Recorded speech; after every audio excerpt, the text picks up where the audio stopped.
So the screens will get to their proper location shortly, and we will be underway.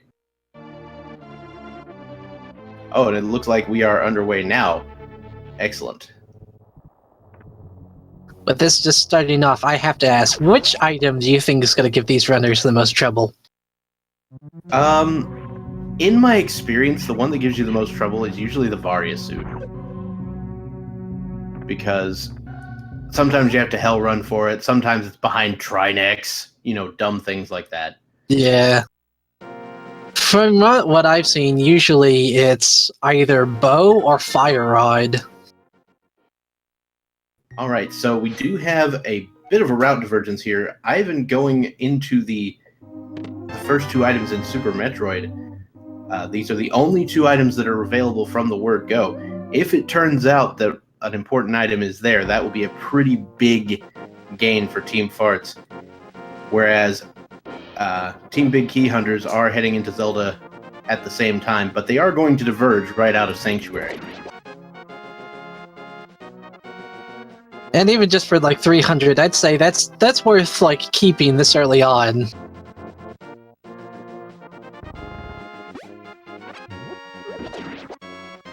Doesn't seem to be much here in the little passage with Uncle, but things can change here. Oh, right. I keep saying stuff like hell runs. That's not necessary in this version of the logic. Nope. But Could if happen, they were, but not necessary. If they were playing hard, then yeah, that would be something that the ROM would expect of you. So Ivan is going to get these super missiles out of the ceiling, even though it is... I don't think that is even required in normal logic. The damage boost off the enemy. I mean, I think it is, but I could be wrong in that regard.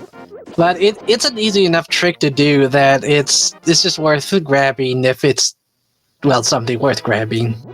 Right. So with those 300 rupees and 5 super missiles, Ivan is going to go ahead and make the trek out to keep those. We do see SuperNinTaylor checking the mushroom location. That is a bee in a bottle. At the very least, they can go see what kids the sick kid has while they're just clearing out Kakariko. Oh, we've got a mirror on the race game for Maximum Barnage. I expect that to be picked up shortly. I don't see why they wouldn't want to go pick that up at the race. He'd be an utter fool. And I expect SuperNinTaylor to go pick that up right after his trek through Kakariko Village.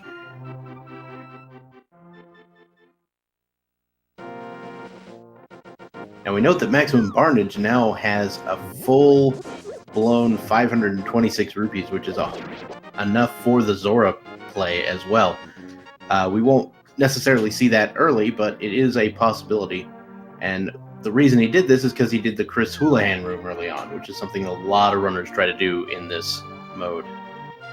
And plus, if he manages... Oh, there's Lantern in back of Tavern. And if he manages to find where Moon Pearl is, then he could do a fake flippers glitch and both check out the Waterfall Cave as well as King Zora. Since he could then like do fake flippers and then glitch in the Waterfall of Wishing into a water walking glitch. Very true. What does sick kid have? And it's missiles. We do need some number of missiles, don't get me wrong. Perhaps not quite as important as having super missiles, but still useful on their own. It's just 100 damage versus 300 damage. Alright, so now Maximum Barnes is going to buy some more bombs, as you might expect. We did find a reserve tank in the chicken hut. That is going to be some health on the line. And another reserve tank in Blind's hut. Now, the reserve tanks are not as useful as the, normal energy tanks. But, I mean, I'm not going to turn them down. Gravity suit, hello. Where was Gravity Suit? Was that in the back of the Blind's hut? Yes, sir. Oh, man. So Andy has Gravity Suit, and that is going to open up a ton of Super Metroid right there. Well, a little bit, but they still gotta find Morph Ball, too. Yeah, that is important. I am getting ahead of myself. It's like, you can only go so far in Metroid without Morph Ball. Although Indiaz Zero did point out that with them finding both Mirror and Lantern this early, that the game's pointing pretty hard in the direction of Tower of Hera if they can find the gloves. Yeah, the Death Mountain play does seem pretty solid at the moment. And, that would also break you into Upper Norfair, which would give you a chance at the high jump item and things like that. We haven't really found high jump or Varia at any point here, so the most they could do once I do get to Norfair is just check out what's that first item close to the high jump item room. Right.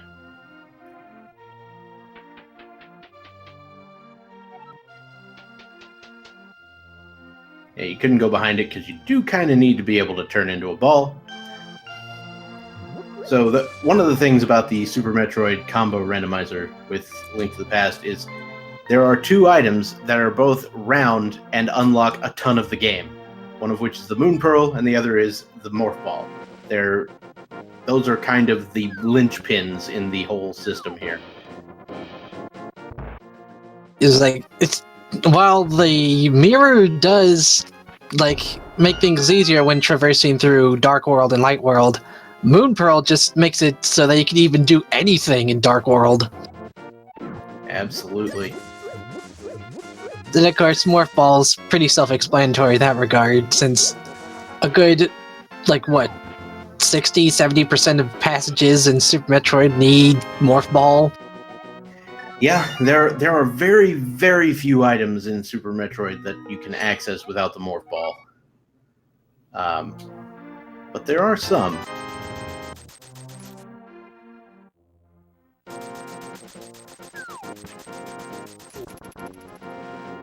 Maximum's taking a dive into the prison sequence in Hyrule Castle using only bombs. Yep, that's a trick a lot of runners learned from the fall tournament or the spring tournament where bombs might have been your only weapon getting through there. We did see a glove in Sahasrah's closet for Ivan, along with another energy tank. So that's access to Death Mountain right there.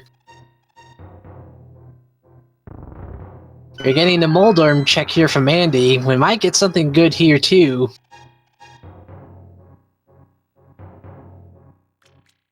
Also, given the key found in Sanctuary there, that might point towards Sewer Cross having an item.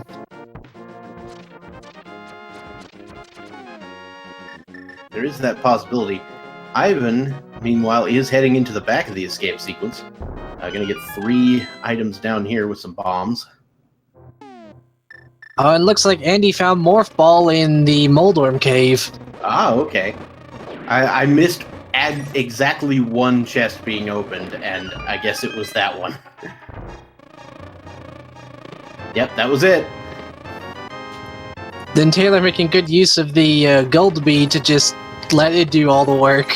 Yeah, B-strats in Mini Moldorm Cave are actually kind of the best. The only thing I like more than B-strats in there is Ether strats.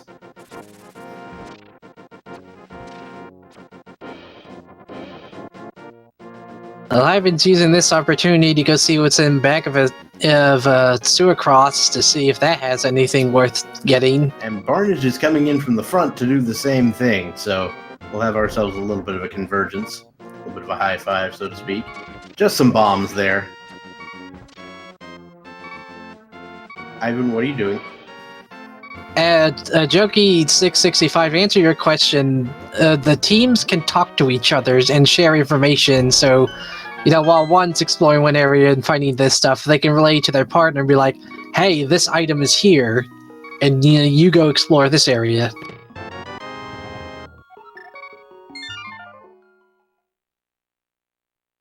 Alright, so Andy's also going to go pick up those gloves, and then we will see where our runners decide to go. Ivan, I imagine, will be picking up that Morph Ball shortly and probably beelining it back to Super Metroid.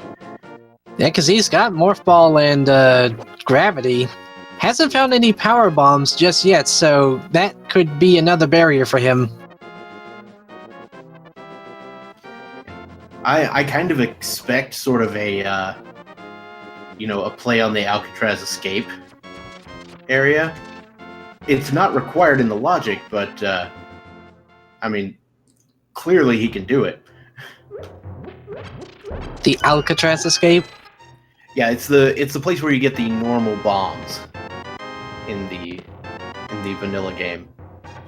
Because normally, without doing some sort of weird wall jumps and stuff, which is what's called the Alcatraz escape, you would not be able to get out of there with the item.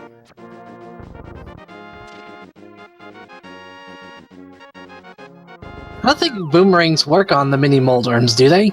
They do not, to my knowledge. Yeah, I figure they wouldn't. Ooh, Barnage is running low on bombs and health. He can still make it if he makes his shots with the bombs. I actually expect him to go ahead and grab some more bombs before he heads back in there. Now I've been getting another 300 actually, I lied.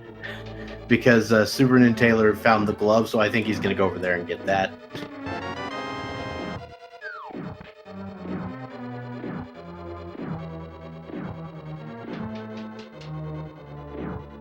Ivan's pretty loaded on money, but then again, so is NinTaylor.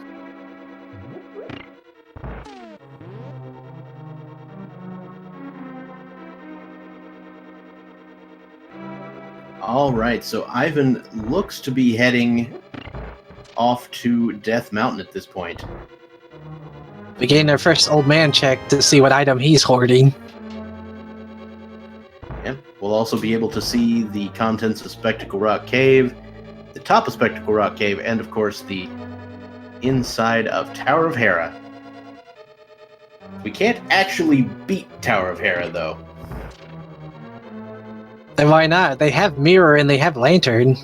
The problem is they don't have anything they can kill Moldorm with. Oh, that's right. They don't have a sword or a hammer, do they? Yep, that is the one little problem there.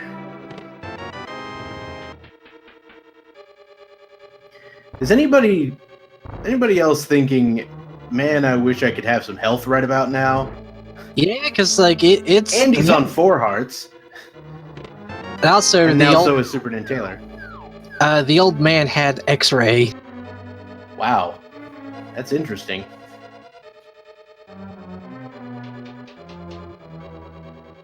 I wonder if normal logic considers X-ray for the placements of certain items that you can't normally see. Maybe. I'm not entirely sure.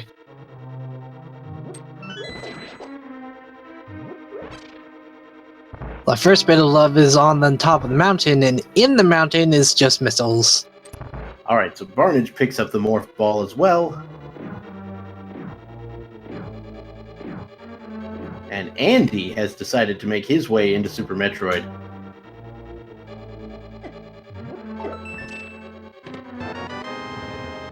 While Ivan is going up to Tower of Hera. So now Andy's heading down into this area that's sometimes called the Alcatraz Escape area, or Alcatraz area. That way, if he doesn't get power bombs or bombs out of here, he's going to have to climb out in a weird way. That is a hammer! Oh, there's Hammer.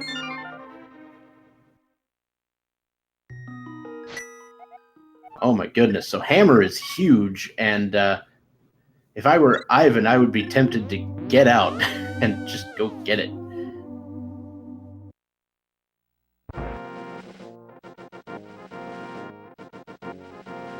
Maybe just be checking all the items so far. And we see Andy making an immediate play back into Zelda. I'm kind of expecting him to go over to East Death Mountain here. Or maybe just... Well, no, he doesn't have Moon Pearl, but... Yeah. Well, I mean, he has Mirror, so with the hammer, he can go to where Tower of Hera is, but then head east and get rid of the peg so he can head over to Eastern. Right. my idea was he might just go to Dark World, but then I was like, wait, no, that doesn't work. Alright, so just a piece of heart inside the high jump boots energy tank, I believe, and some missiles off to the side. The high jump boots themselves are downstairs. Is it like enough for you too? It sure is. Oh.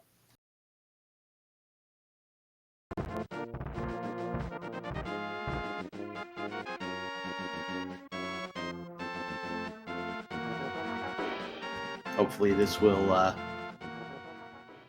refresh here in a second. We'll be off to the races once again.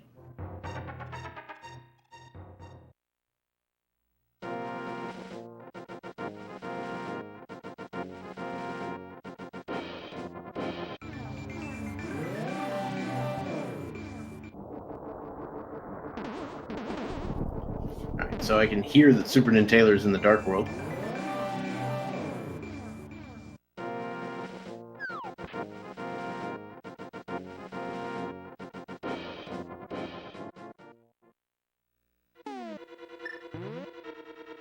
And entering Tower of Hera as well.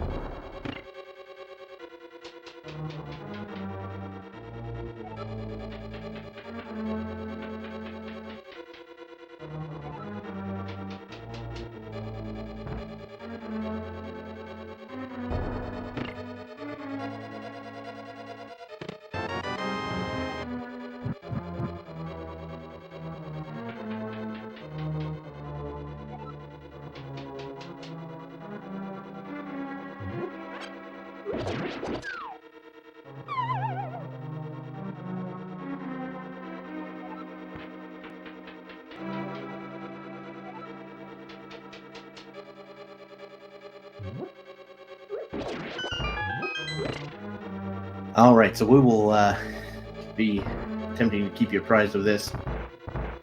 There's just a bit of technical issues here. Just out of curiosity, are we still being heard?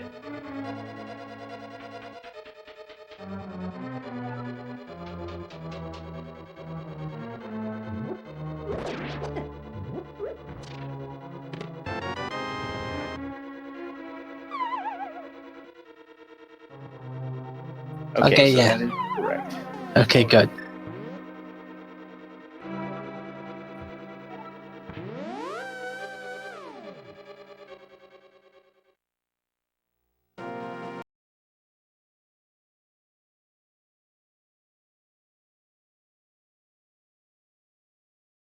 Alright, so we've got Andy now inside Tower of Hera with Barnage heading back to Super Metroid.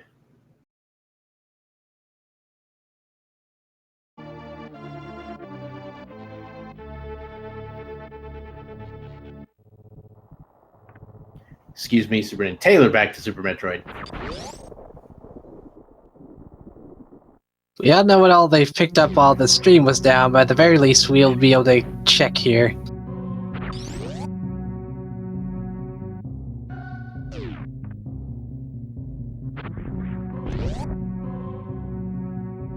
Alright, so Barnage will now be getting his X-ray scope from the old man. SuperNinTaylor getting the hammer. We have a Dark World check from Ivan. Oh, our Dark World map check. That we've got pendants at Turtle Rock and Swamp Palace, and the green pendant at Palace of Darkness.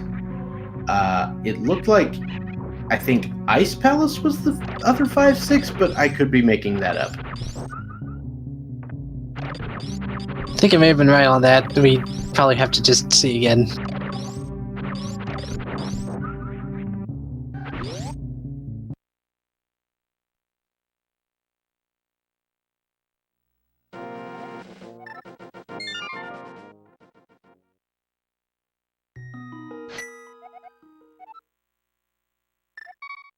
And they're making good use of the hammer to get rid of Moldorm at the very least. All to get some missiles. But he's got his first crystal. Alright, so a crystal for Andy. And we can move on to other locations. Now that hammer and mirror is a pretty big deal. It'll allow our runners to reach the east side of Death Mountain. Ivan already in Paradox Cave. We'll see what's in here. Now, unfortunately, they don't have Moon Pearl just yet, so they can't fully explore all of Dark World. Right. And up here on Death Mountain, any other Dark World exploration generally involves the Titan's Mitts as well. That is a couple of packs of super missiles and the silver arrows, so heavy artillery sitting in Paradox Cave over here, and space jump. Oh boy. Alright, space jump is a pretty big deal. But they got quite a number of supers in that cave too.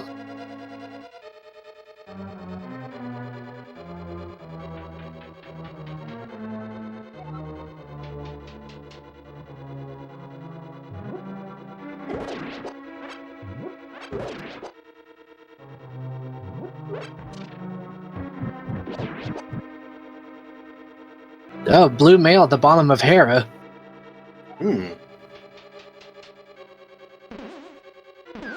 Very interesting.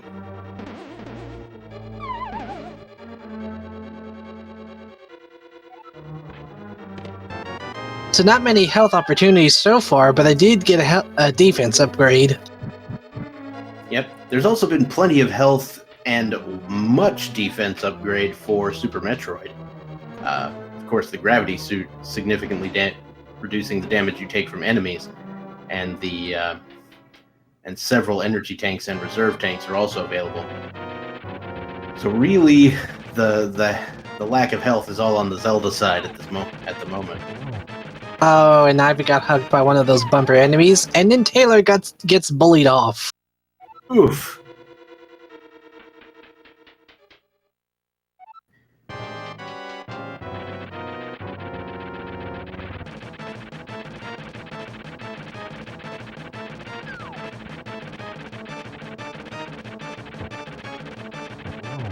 So hammer strats on Trolldorm here, as we like to call him.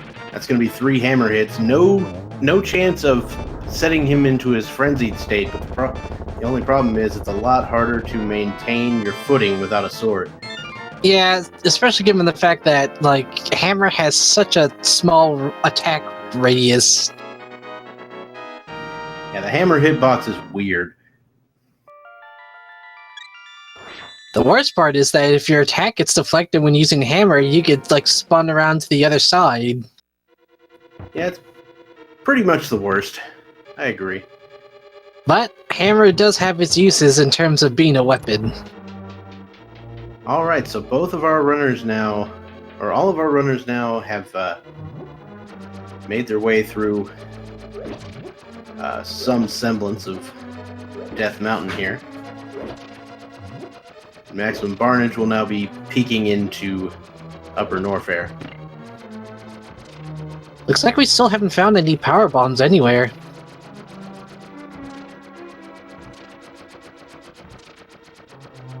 Yeah, the lack of power bombs is somewhat disturbing.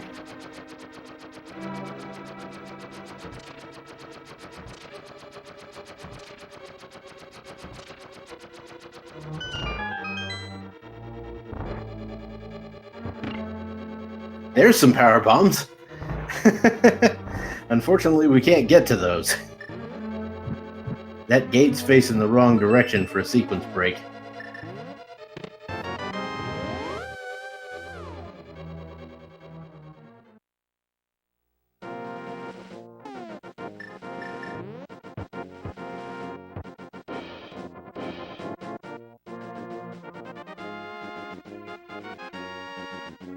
So we got Maximum and Ivan both in Super Metroid at the moment.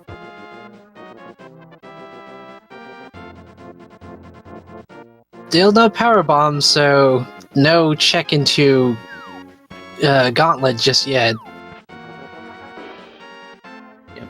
I believe you could, in theory, get up there with the screw attack if you had that as well. Unfortunately, that's not available either. This is so weird, though, because it's just like they have Morph Ball, but they have no means of actually breaking any of the Morph Ball blocks just yet. That is a very strange situation to find yourself in. Normally, you would pick up some power bombs by this point. Yeah, normally it's the other way around, where you get like plenty of power bombs and all that, but no Morph Ball.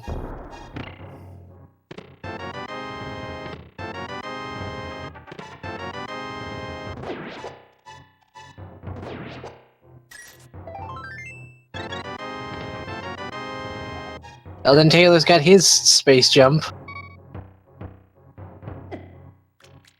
There's some power bombs. There's some power bombs. Now they could put it to use. Of course, 5 power bombs is not a lot to work with. It is, however, enough to get you through this section over here to the right, over to what we sometimes affectionately call the Billy Mays room. I know someone explained it to me at one point, but I still understand why it's just called the Billy Mays room. Well, the reason it's called the Billy Mays room is you go in there and you see some missiles. But if you leave, you're doing it wrong, because wait, there's more! And that's... So, because, you know, the infomercial salesman sort of thing. Wait, there's more! You know. Get some super missiles and we'll throw in some regular bombs absolutely free. Oh yeah. And of course the gravity suit makes it much easier to grab those items as well. In fact, I think that was an entirely in-logic check. Well, no. I don't know. No, the space jump would make it in logic, yeah.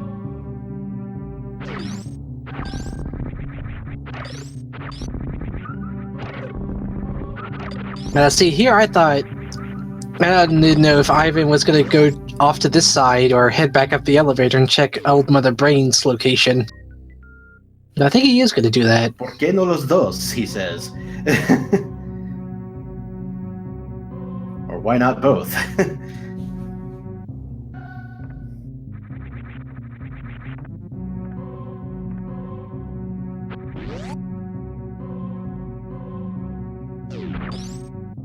Now, one of the things you like to do in co-op seeds is kind of diverge from your partner.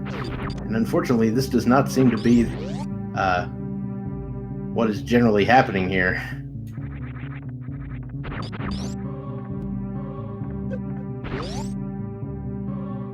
Yeah, they kind of all have to like take the same path until they can find, you know, more items that will allow them to diverge from one another. So Andy, it looks like he's going to go for the Shaft Supers item, or go to look at it anyway. This item does in fact require the speed booster to collect, but we can go look at it with some nice wall jumps and space jumps.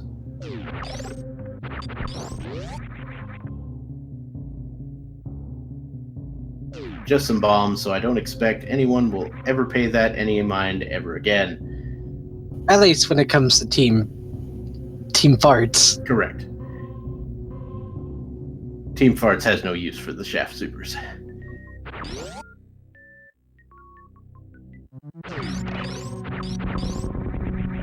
That would have been really bad if you went into there and realized, oh, I don't have any more power bombs. That's why Andy skipped out on the Billy Mays area to save those power bombs for this. I don't think Ivan has enough power bombs to go through all of Gauntlet, does he? No, you generally require 2 power bomb packs to reach Gauntlet, to go through Gauntlet. So that is currently still out of logic.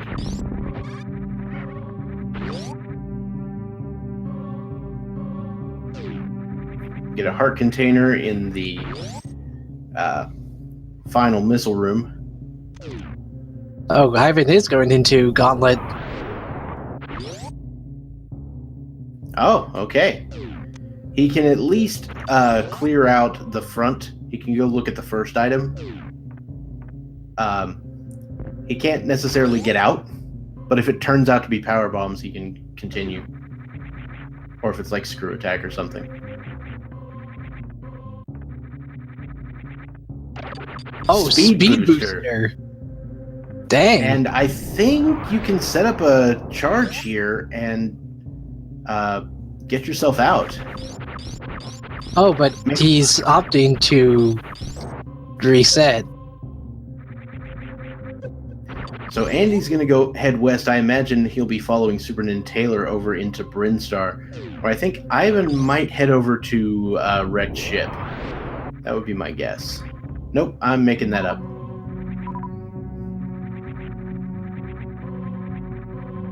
I think since he knows where Speed Booster is, he may be saving to go grab that and then do Wrecked Ship, just so he can get all the items much more easily. So Maximum Barnage also doing the same play as Ivan, checking the first item of Gauntlet. Well, there's nothing useful in backup gauntlets, so at the very least, they only need to worry about getting Speed Booster. Now, the end of Gauntlet, we did see the contents of those two locations, and they are, in fact, not required. Just a missile pack and a big 20.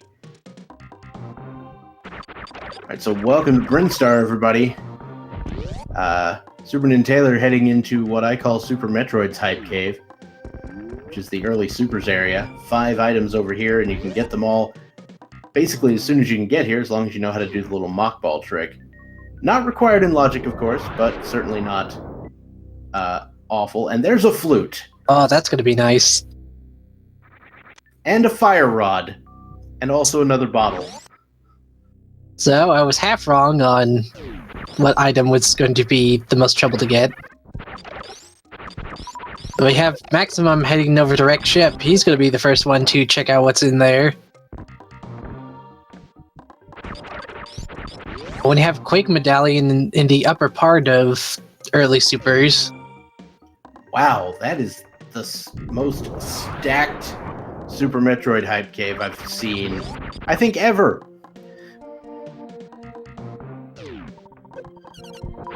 Do Anakuns have missiles?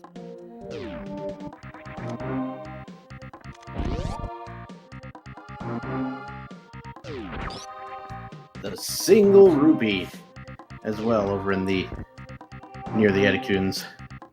Not quite there yet, but you know what I mean. Edium brings up one good point that finding no Moon Pearl 30 minutes in seems a bit trollish.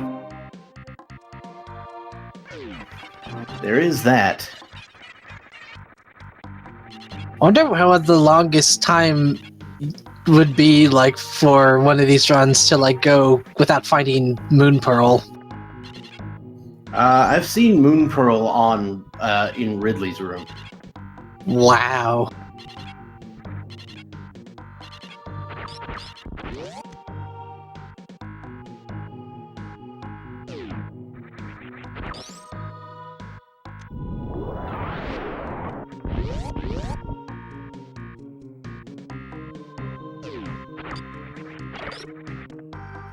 Alright, so SuperNinTaylor is getting some refills on those power bombs. Maximum Barnage doing the Fantoon fight here.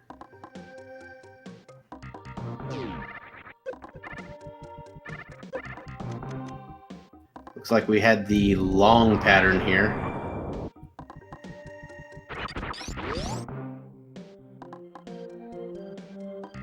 See how well Maximum does on this fight.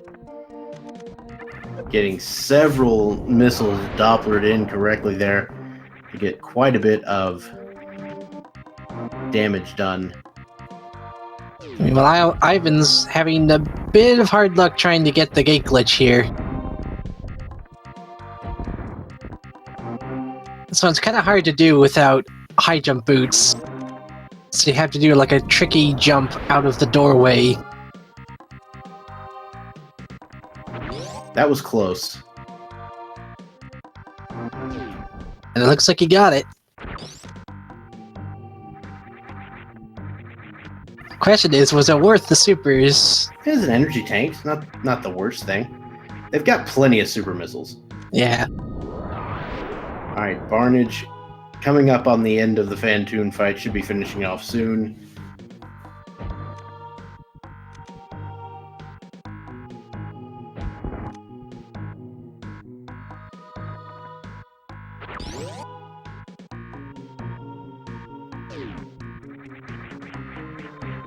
Now I'm finding more power bombs.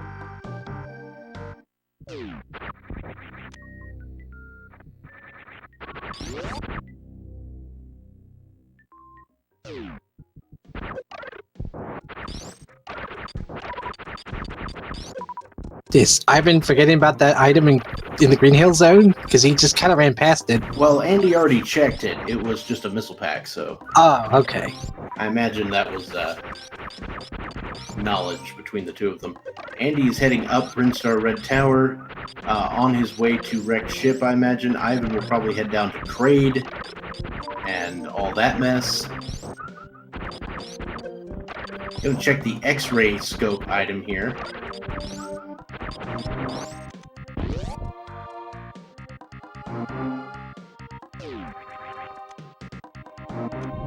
Using a bit of damage boosting to get him through faster, but it is also draining his health quite rapidly.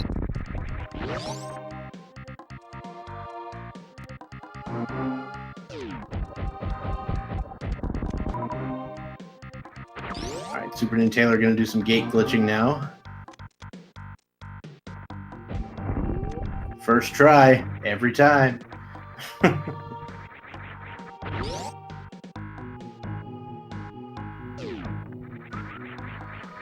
It's the one saving grace with like killing those light bugs is that they have a high chance of dropping those power bombs. Yeah, it's kind of a ridiculously high chance to be fair. I think it's something like 99.2% or something.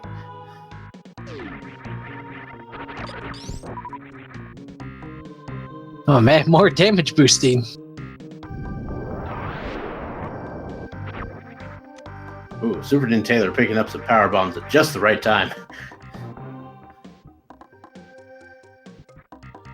Thankfully, right. thankfully he doesn't need to do a bomb jump to get past that little gap there. He just needs to... Oh. Did you see what was in, past the spiky room of spiky death? No. Oh, it was hookshot? Hookshot. Oh man. Getting past spike room to get a spike on a chain.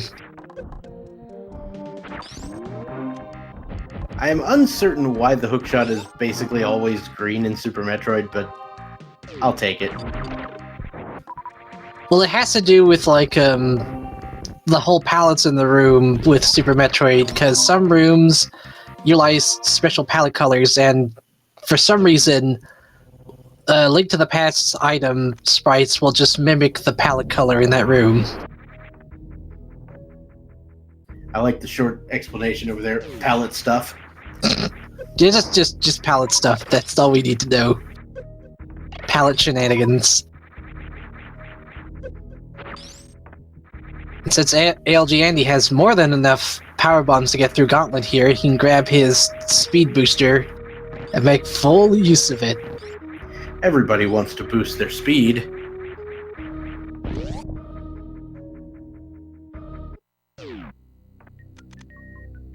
What if it is faster just to go right back out, or just to keep going and just head into Crateria? Well, I mean, if they hadn't already checked those two items in the back, it might be a good idea, but otherwise just heading back out of here, especially if you're going to go back over to wrecked ship or something like that. Seems good. Hey, there's a fighter sword over at Kraid. Who's hogging that sword all to himself. So the various suit location turns out to be a sword today.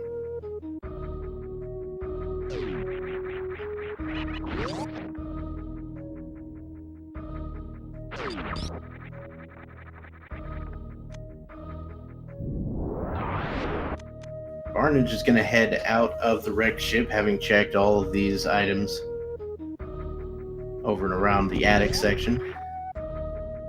And we will get to see what is in the top missile here. Just a bomb capacity upgrade. And in Kraid's item room is a heart container. Well, the other item room, I should say. All right.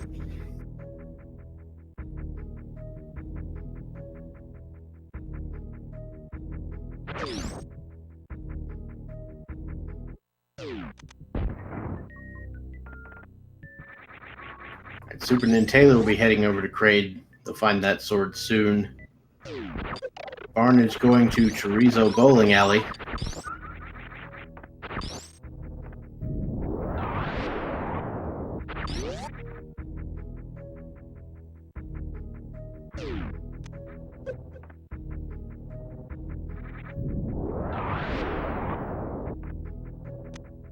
And there's the magic powder at the high jump item. Not a required item, but it's a good safety item. I mean, I'm certainly not going to complain about it. And of course, there is one item location that could require the powder. That being Magic Bat. Right. And there is a way to sequence break around it with the mushroom, but that's a whole nother can of worms. So we've got Andy doing Fantoon and SuperNinTaylor doing Kraid. We'll see if we get the quick kill on Kraid or not. Did I even get the quick kill on Kraid? I imagine so. Because I didn't see a Kraid fight. Oh, and I saw it there. Bo is in Wreck Ship in the Speed Booster location. Oh, wow. That's huge. At least both teams know where the Speed Booster is. However, they will have to take a second trip over there to get that bow. At least not for Andy, because he's got Speed Booster and he's in Wreck Ship.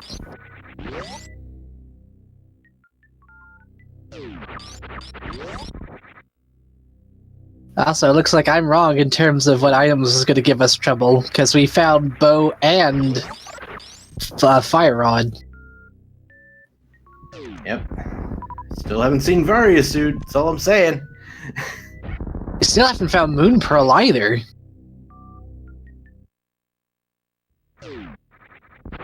Alright, so Barnage, I imagine, is going to head back to the ship here, fill up the power bomb count once again, go get that speed booster, and probably just head back and get the bow.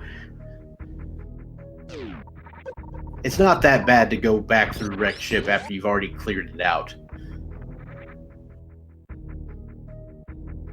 Oh, he didn't get us another power bomb pack. He needs to get one.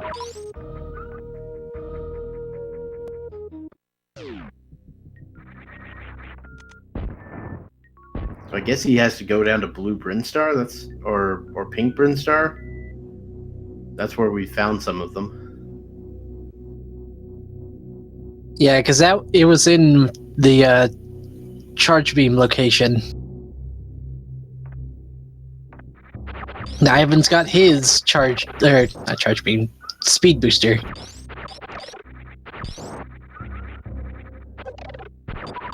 There'll be interact ship for him, go kill Fantoon, and grab his bow.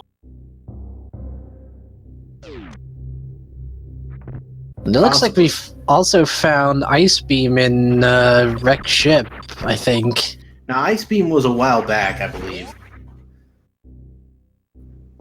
I think it was in Zelda, actually. It's been marked on the upper trackers for a while. Vanilla Big Key Chest at Eastern Palace. Yeah, that makes sense.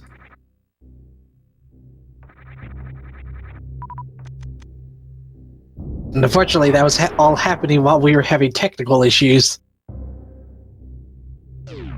But it's no big deal. So no one has gotten the bow. Maximum Barnage knows where the bow is, and Andy will probably find out where the bow is shortly. It is at the wrecked ship reserve item, which requires that speed booster. So what is Ivan doing? So I'm going to say... So because Andy doesn't know where the bow is yet until, like, right now, I think he might be following SuperNinTaylor's play here and heading into Meridia.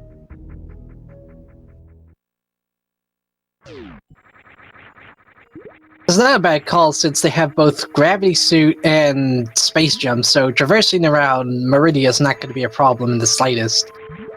We could go peek at the Spazer item. I don't think anybody's actually done that. The Spacer room? Maybe they have. Maybe I'm making that up. I don't I know remember someone's. seeing it. I know someone's already checked it. Okay, I good. just.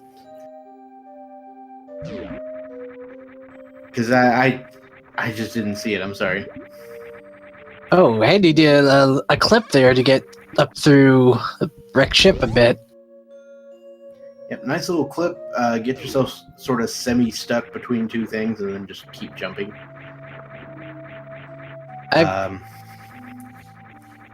One of the clips that's required now in the hard logic is similar to that. It's the snail clip over in the aqueduct.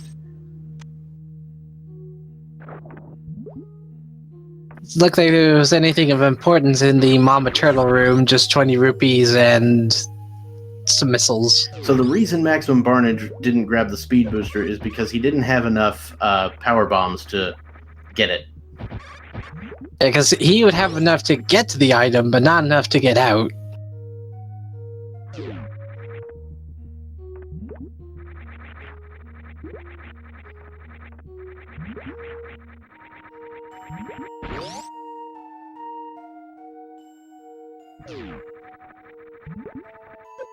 No, they just now got enough. Like, they just now got it in Pink Brinstar.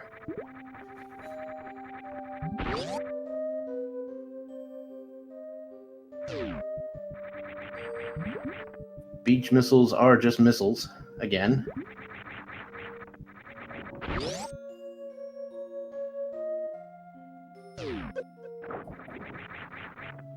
And we'll head over to the watering hole, as people call it. 2 items down here.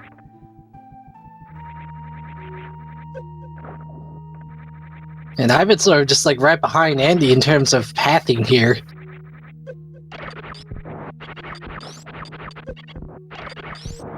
Yeah, Ivan and NinTaylor are doing pretty good impression of chasing after each other.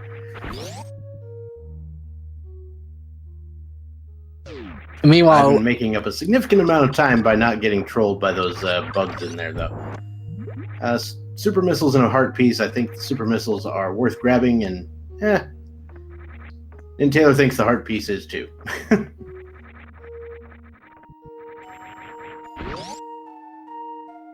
Sorry, I interrupted you. Go ahead. no, I was just saying, oh, actually, I forgot what I was going to say. Oh, that sweet little speedball there for Ivan. That was really cool. Taylor's having to play carefully here. He's low on health, though he does have the energy reserves.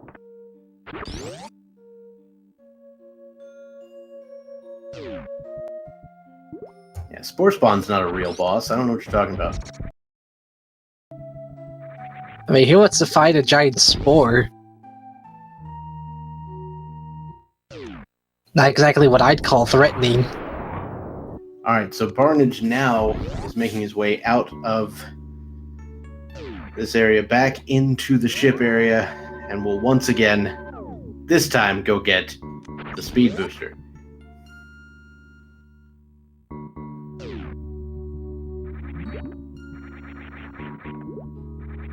Did Ivan not save here in this area? 'Cause I don't know, he might have. Alright, Andy now has the bow. Be the first of our runners to acquire that. It looks like Andy also found bombos. Or, no, wait, that was just... Oh, there's Moon Pearl. Ivan found Moon Pearl. Ooh. Is that right sandpit Moon Pearl? Yep. Gross.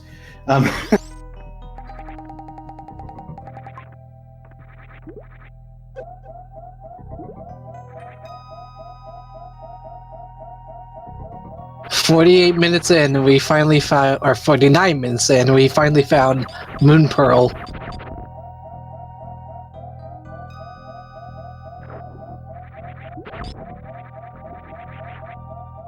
So SuperNinTaylor will end up picking that up. Probably going to reset here, as there's nothing in the left sand pit he's interested in. I've been doing a nice little green gate glitch there to get out of that Meridian room. It looks like he's going to go back up toward the aqueducts again.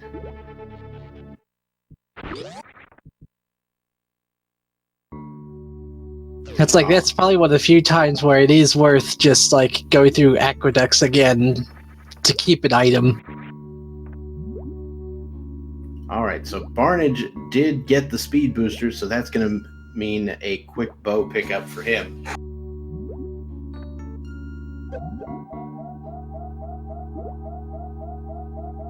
And Taylor's gonna do a snail clip here, since he doesn't have speed booster.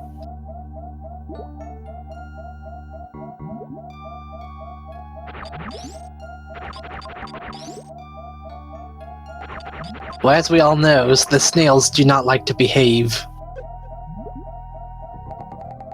Yep, and in this case, we have no exception.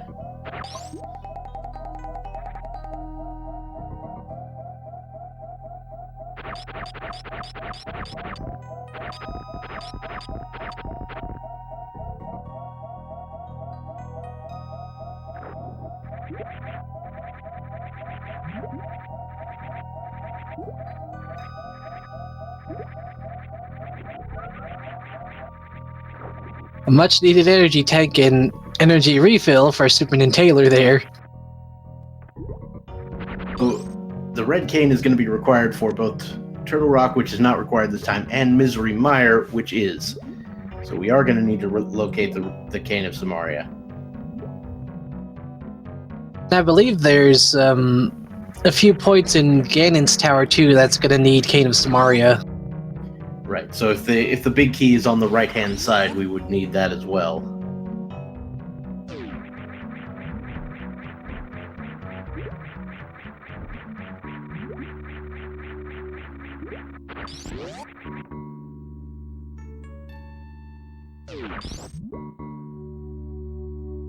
Yeah, so the reason you need the Titan's Mitts is to be able to get to Ganon's Tower.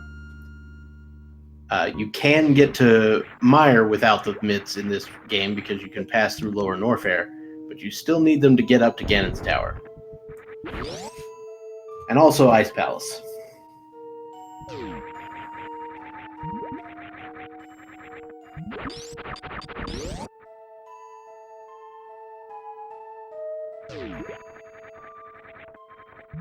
So we saw Andy check the waterway room. Didn't quite see what that was.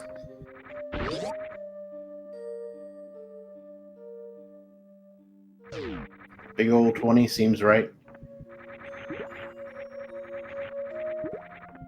And it looks like Ivan's heading off for Dragon.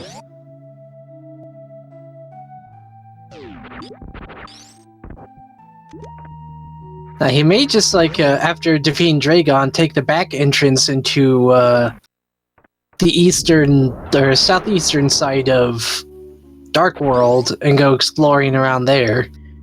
He would have to nail a fake flipper to get out of there, but it is doable.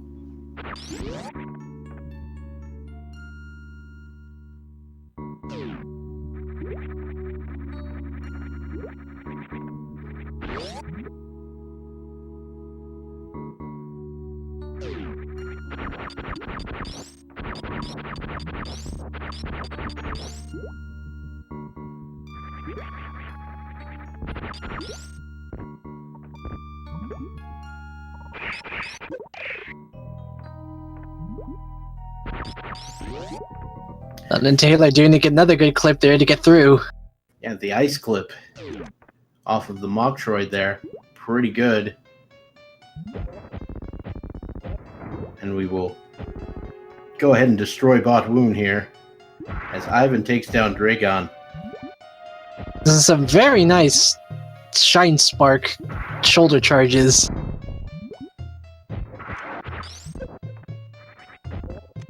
Then Dragon's room, we have super missiles. Basically, if they're even remotely convenient and I see Super Missile Pack, I'm basically picking it up. Especially if I don't have Charge Beam.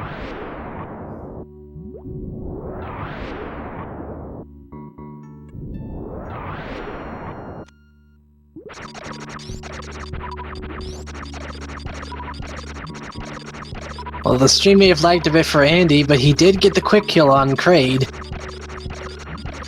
Very nice.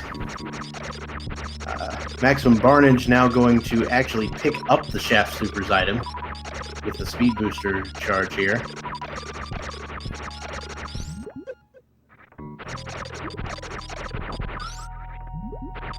Or at least get to where he could pick it up. But he's not interested in it, of course, because it's bombs. SuperNinTaylor will now be following suit on Ivan to go do the Dragon fight.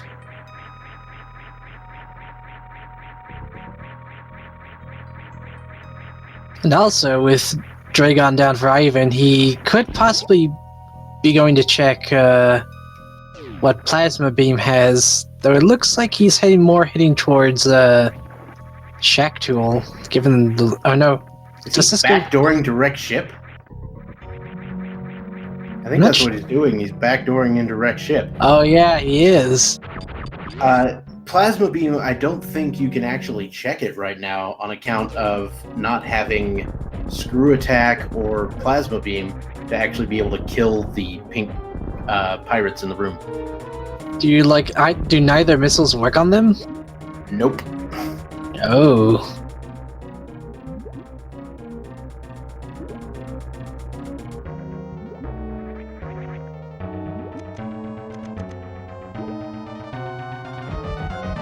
Oh yeah, Speed Booster works. He'd have to be pretty good at pulling off Shine Sparks, though. Yeah, it's a no better than a 2-tap short charge. I think it's pretty difficult to land, at least for me.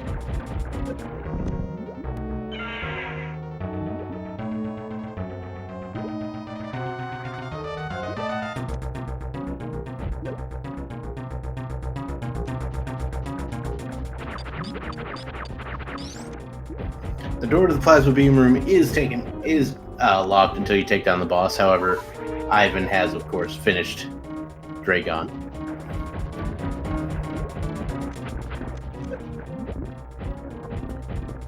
Dragon is not cooperating with SuperNinTaylor. He has run out of ammunition. Unfortunately, he doesn't have Speed Booster, so he can't use that either. The things I would give for a grapple beam right about now.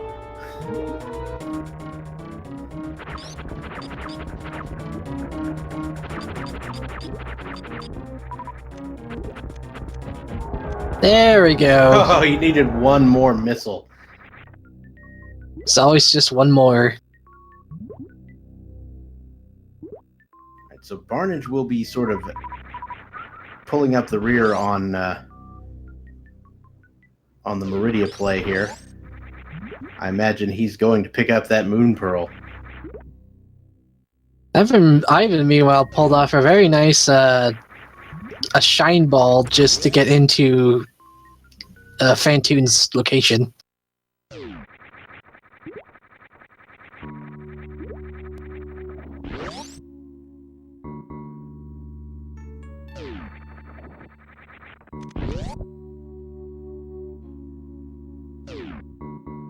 SuperNinTaylor is saving reflexively because I don't want to have to do that again. Yeah, I wouldn't blame him.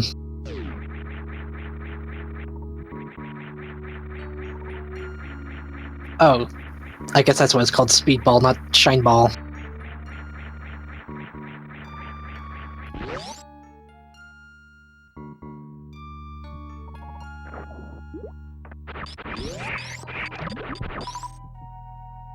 All right. Maximum Barnage now will be picking up that Moon Pearl, and we'll see what sort of things we'll see, or we'll go to face off against next. SuperNinTaylor is taking the path into Dark World via Meridia here. He's going to go ahead and save and quit, which makes some sense. It's just a quick way back to Zelda.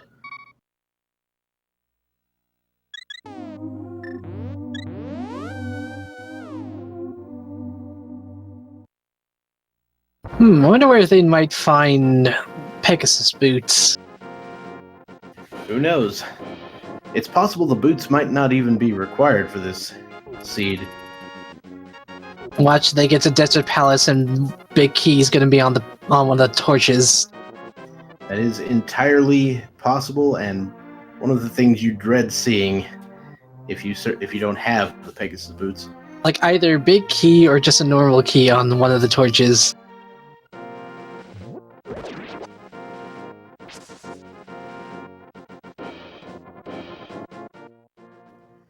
So Barnage, after picking up that Moon Pearl, piecing out of Meridia just as quick as he could get in. He's going to go ahead and do Kraid so he can get a sword. While SuperNinTaylor will be the first of our runners to explore the Dark World. I do wonder why that portal from Super Metroid to A Link to the Past in Meridia, for some reason lags A Link to the Past when you use it. I have not the foggiest, but that has been my experience as well.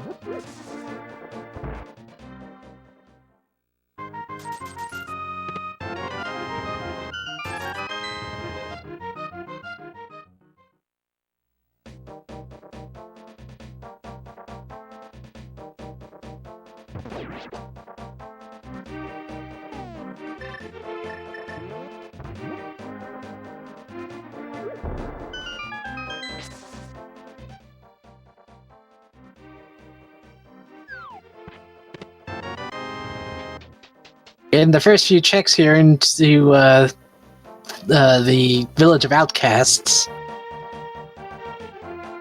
don't seem to be turning up too much at the moment, but who knows. Barnage getting the quick kill on Kraid, pretty well done there. Honorable Hut just had missiles. Sea House has just more bombs to hold. I think Chess Game was a bust as well.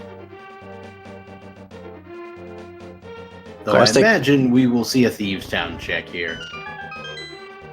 Well, they got more than enough health. They have at least Blue Tunic. Fire Sword might make this dungeon a bit annoying, though. Doesn't make the boss any harder, though. I mean, the reach on it is a little lower, but it still takes the same number of hits. I think Blind is weird in the fact that his health is not determined by damage, but just swipes done on him. Yeah, basically that is the case.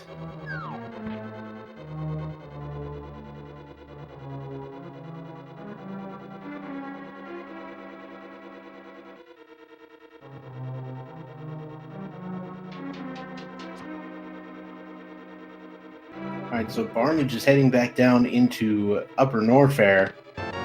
I kind of have a strange inkling that we might see a Spike Cave check. Nah, I'm making that up. He's just taking the portal out. I think it'll be a Hype Cave followed by possibly Pod check. They do have bows, so they can both check and complete Pod. Well, I mean, if they want to, it's not a required dungeon, but it is a green pendant, and it could lead to another item. Yeah, and Palace of Darkness has a rather large complement of items itself. 5 whole items, who knows.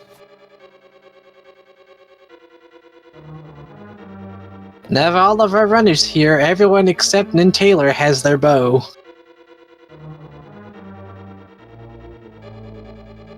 NinTaylor's also missing out on their speed booster, too.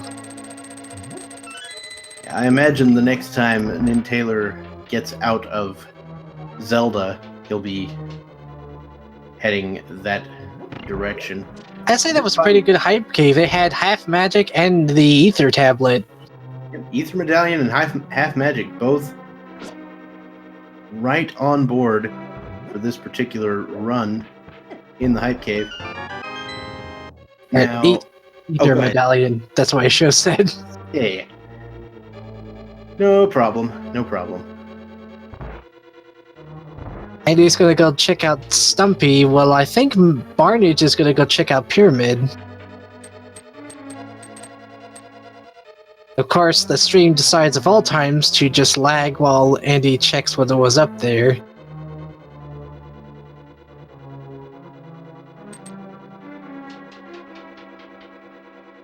K45 has... Heart container, it looks like. Or, no, I think that was a piece of heart that became a heart container. I know. Either that or sank heart. I think it was a full heart. Because, I mean, either way, if it was just a piece of heart, they would have picked it up and, you know, if it completed a container, it would just complete it. So anyway, there is more power bombs on the pyramid, which is always something we want to see, at least right now. We're still actually a little short on the power bomb department. 10 arrows in the big chest of Thieves Town. And Andy found the magic mushroom at the digging minigame. And as we stated before, the Maximum Barnage is making the play on Palace of Darkness.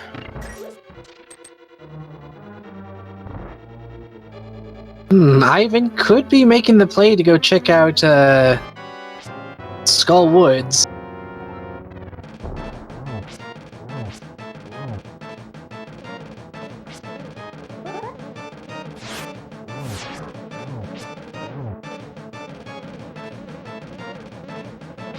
Andy's, of course, activating his Swag Duck.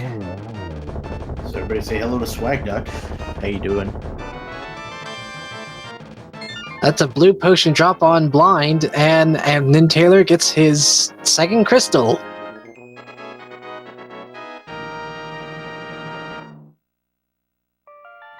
All right, so Barnage opened up Palace of Darkness, but went ahead and headed into Eastern Palace first, because this is going to be a dungeon he has to clear for sure. And super missiles from doing the mushroom fetch quest.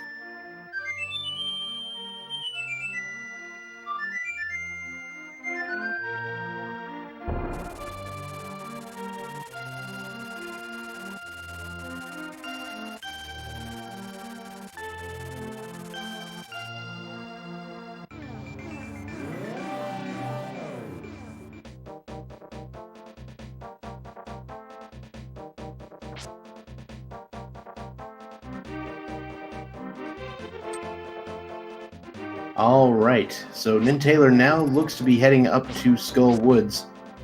2 items in there plus another crystal. Now, Skull Woods with the fighter's sword is not the thing that I really want to do. But sometimes you just gotta do what you gotta do.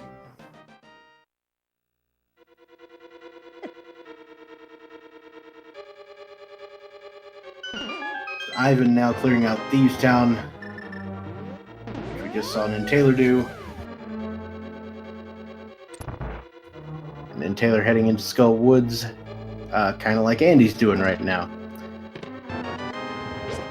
So the only oddball in terms of current item or current locations is Maximum Barnage, who is clearing out Eastern, something that a lot of our other runners have done already. And then Taylor found the Book of Medora in Skull Woods here. Oh. So the book grants us access to the front door of Desert Palace, as well as knowledge right now of what is on the tablets and the pedestal. Yeah, so if they wanted to right now, they could go check to see what's on pedestal, though I would think they probably won't do that. So I think at least one of our runners will probably check that after beating Mothula. Because it's just good knowledge to have.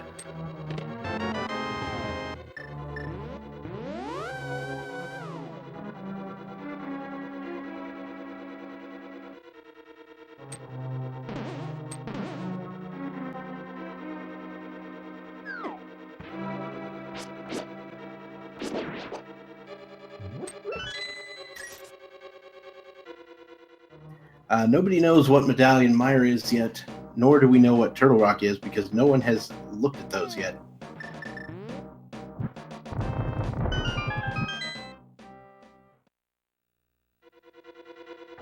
So we've got Andy going for the chest in the back of Skullwoods first, while NinTaylor is headed for the back.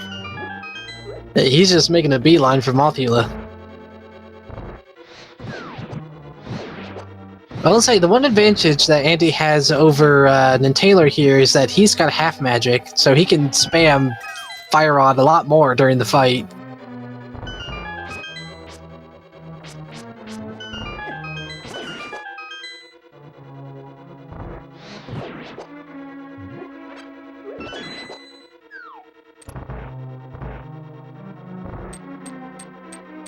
Actually, right. You know what? I think Thieves Town was the other 5/6 crystal. No, it was Ice Palace. Oh, it is Ice Palace? Oh. Yeah.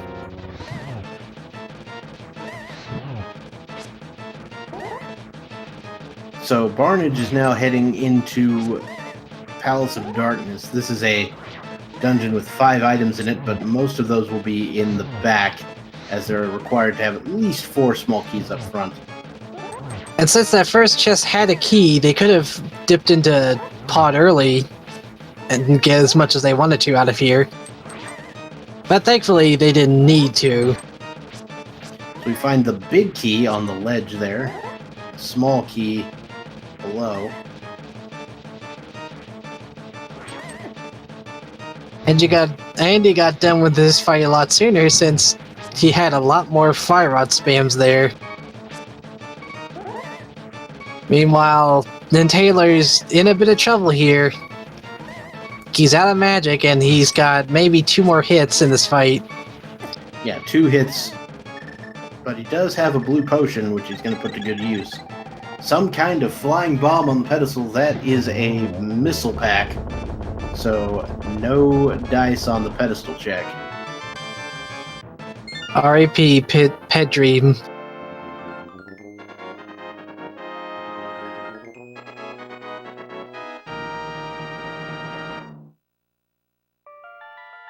And we've got flippers on the right side of Pod.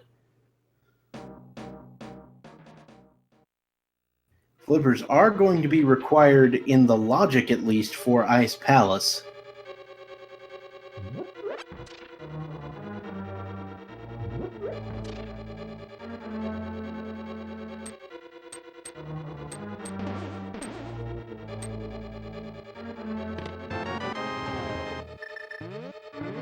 And the last item in Skullwoods turns out to be an energy tank in the big chest.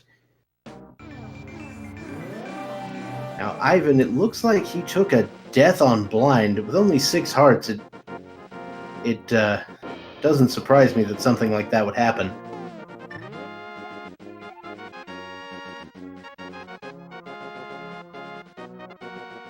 Barnage doing a nice hammer bomb jump to get to the big chest there.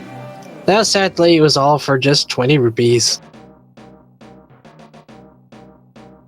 Another piece of heart. That is going to be 3 of the 5 items in Palace of Darkness located now.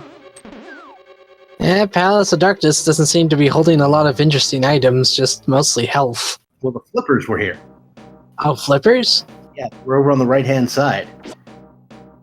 I missed that.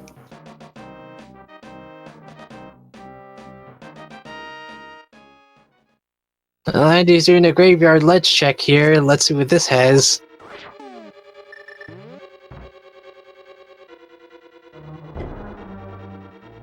Ivan's definitely having some trouble with blind here, but with only having green tunic, it is definitely not easy. So we've got a super missile in the dark rupee room. And Barnage, no, this is guaranteed to be a small key.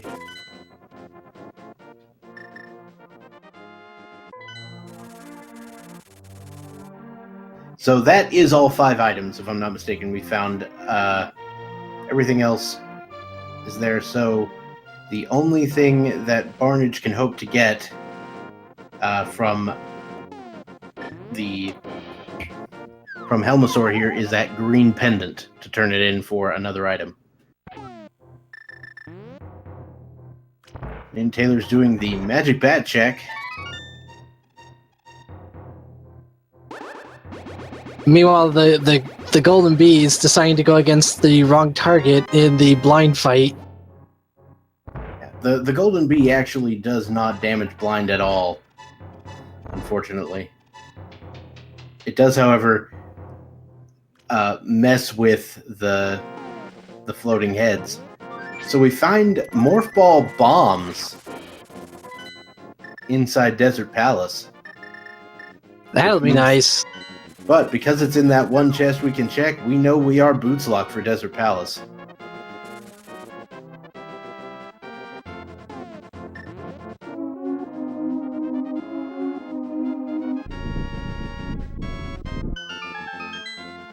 So now the question is, where are boots? I'm gonna say Zora Ledge. Because, yeah, well, it could also be in the Waterfall of Wishing, because we haven't had anyone check that, have we? Right. We haven't had anyone check anything that's locked behind those flippers. Which, to be fair, we have all the Swamp Palace tools right now. Just throwing that one out there.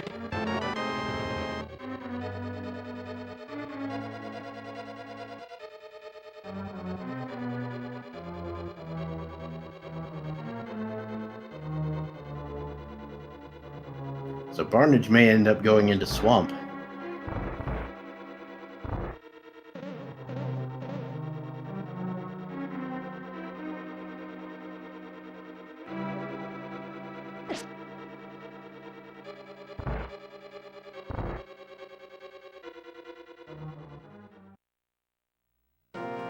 No one has even gone to Misery Mire area yet, so Checkerboard is not on the table just yet. It is theoretically possible for someone to have reached there, but they would have had to hell run it.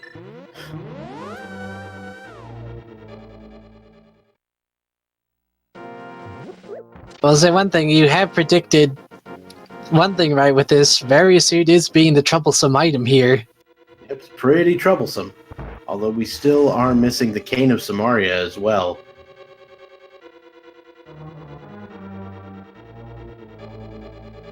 Shred Beam would be another good item to have, but they have enough ammunition to do the Mother Brain fight without it. Yeah, ammo is definitely not in short supply. Now, interestingly enough, in the logic, it actually does require you to have Charge Beam for Ridley. Interesting. In case you run out of missiles, because there's no way to refill in that fight. Well, Barnage did a green pendant check on Sarsaparilla, and all he got was just the ability to hold more bombs. I bet you'd like to have more bombs. This has been Wisdom from Zelda 1.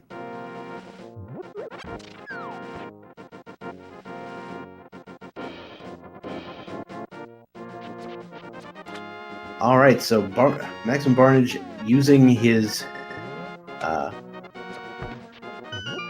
mirror here.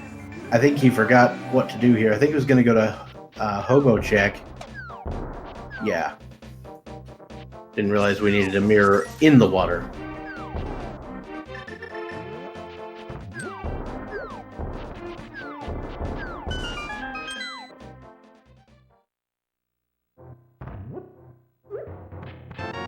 Hey, Master Sword from the Hobo. That's gonna be pretty nice. That's definitely a good find there.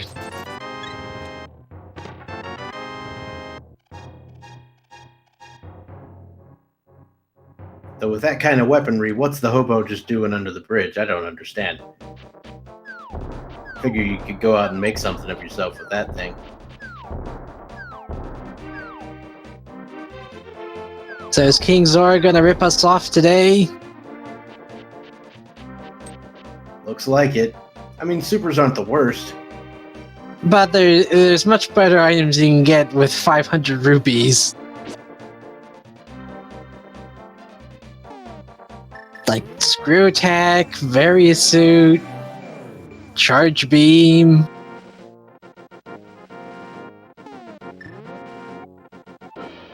So we are going to get a... I'm going to charge in my laser. That's Charge Beam. So it looks like the Bombos tablet has the Charge Beam. And since Barnage has the level 2 sword, he can go grab it. Absolutely. Although, wait, he hasn't gone to Skull Woods, has he?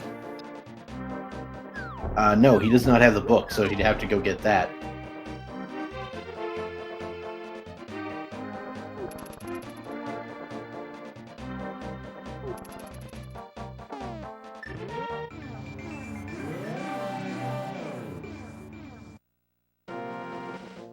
Alright, so Barnage is picking up Catfish.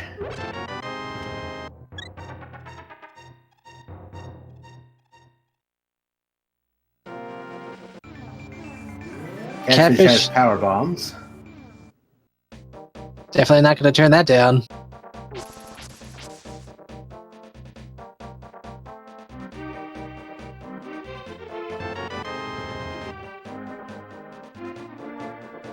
Waterfall, just a big 20 and some missiles.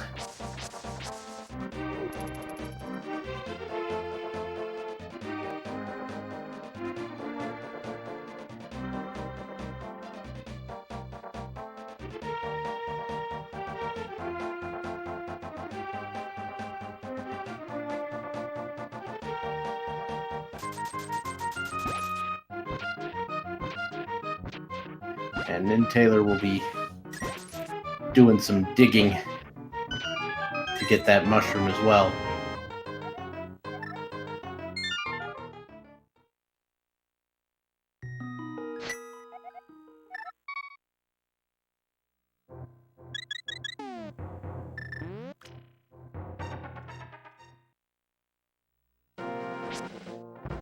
Alright, SuperNinTaylor now heading off into Death Mountain. This looks like it might be a play toward Spike Cave.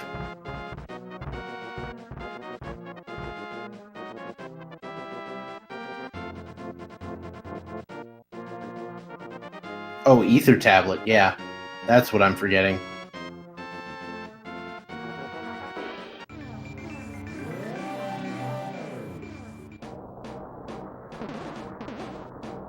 Yeah, I don't believe they do have an immunity item.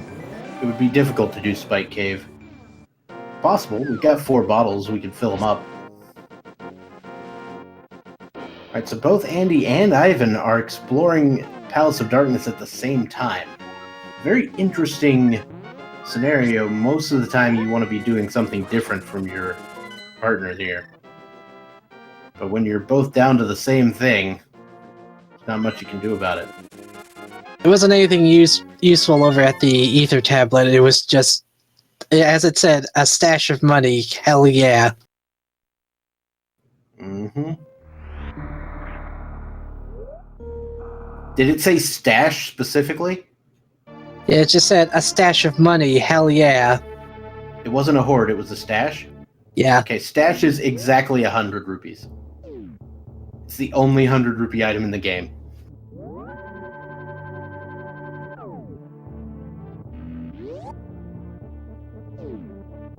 So Barnage is making the swamp play. And Plasma Beam. Would have been nice to have earlier, but it's good to get it now. Now, if they can find Charge Beam, that'll make the fight with both Ridley and Mother Brain a lot easier. Yeah, and according to the tracker, Barnage is actually the only runner to have not completed Dragon. And his partner knows where Charge Beam is. Where is Charge Beam? Bombo's tablet. Oh, right. How did I forget that? I've been having to be a little bit careful here and trying not to get bullied by these bumper enemies. Alright, so SuperNinTaylor will now be going to get the... I imagine he'll be going to get the bow soon.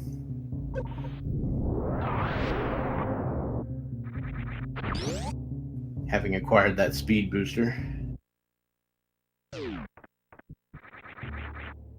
Alright, so the second possible item location here in Swamp Palace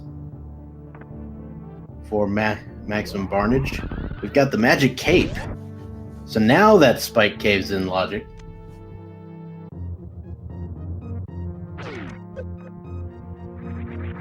And Barnage is going to go ahead and check left side of Swamp. I do not blame him, even if it's going to be garbage.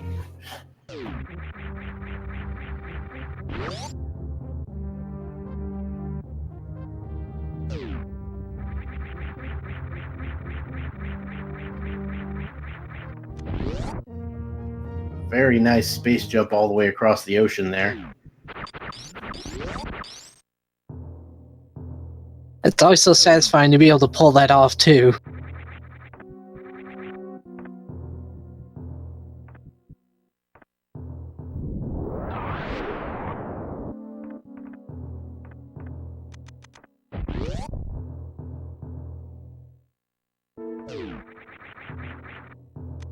I hope Barnish didn't just flood his key.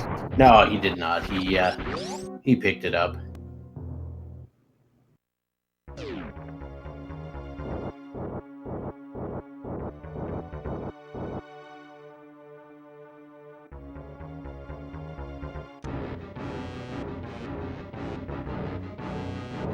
Alright, so there's the Fantoon fight for SuperNinTaylor.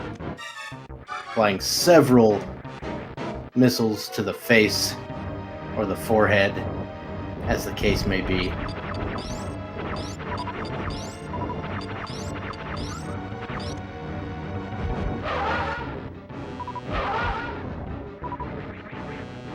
Varia suit! Left side swamp! Oh man, there we go. And some power bombs. So that's definitely a big play for Team Big Key Hunters.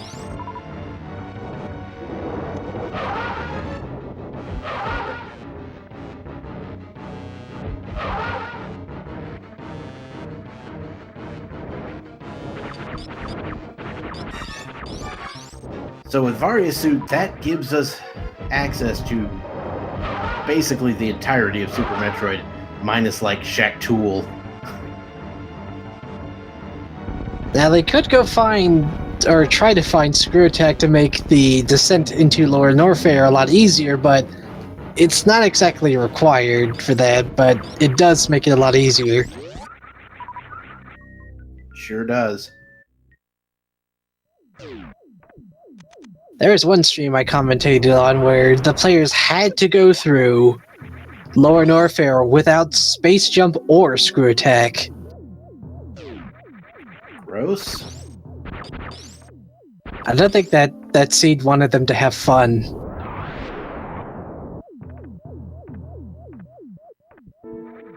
There's our compass and our big key.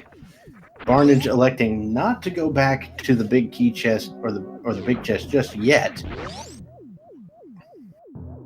Or not. Or yes. I don't know what's going on.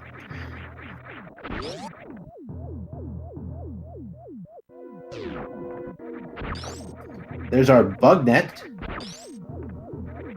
Oh, and now he's gonna head back to the big chest.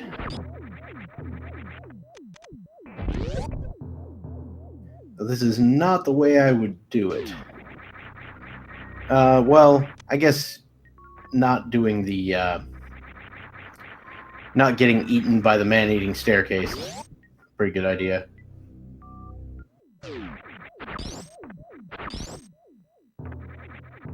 ₹300 in the big chest of swamp, meaning that the map is what's left on Argus, and Barnage will be piecing out of swamp.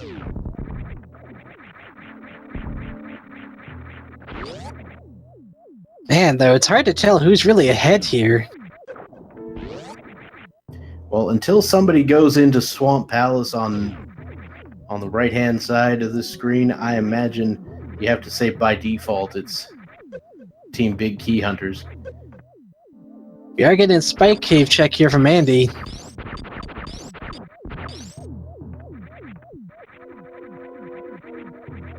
Potion work. I guess an energy tank at Spike Cave. I mean, I'm always happy finding energy tanks because I am bad at Super Metroid.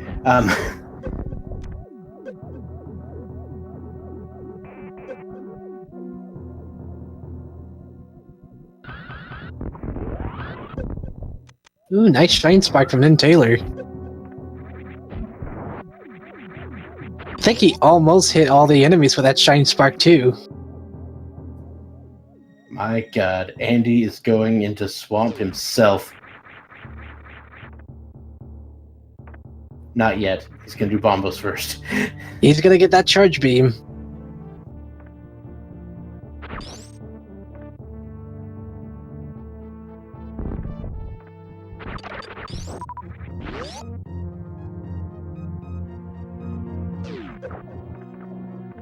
Alright, so Barnage will now be heading up to Skull Woods. Looks like he'll be heading in here. I think the play at this point is to go in and grab that book and then finish off Moth. Or perhaps in the opposite order.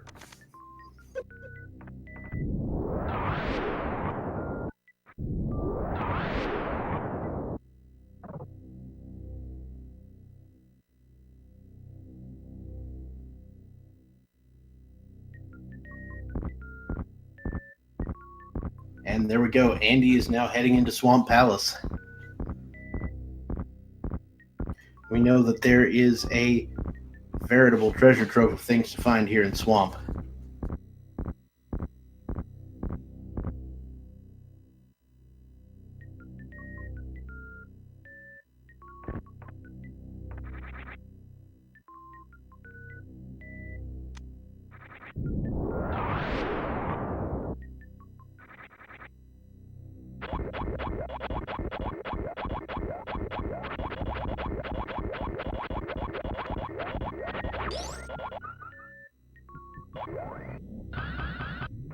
And SuperNinTaylor will be acquiring the bow.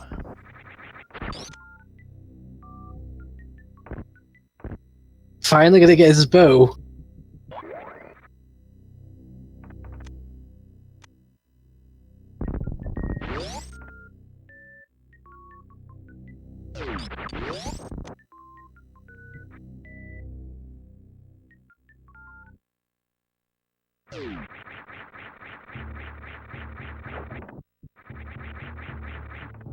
I don't even realize what pun I did.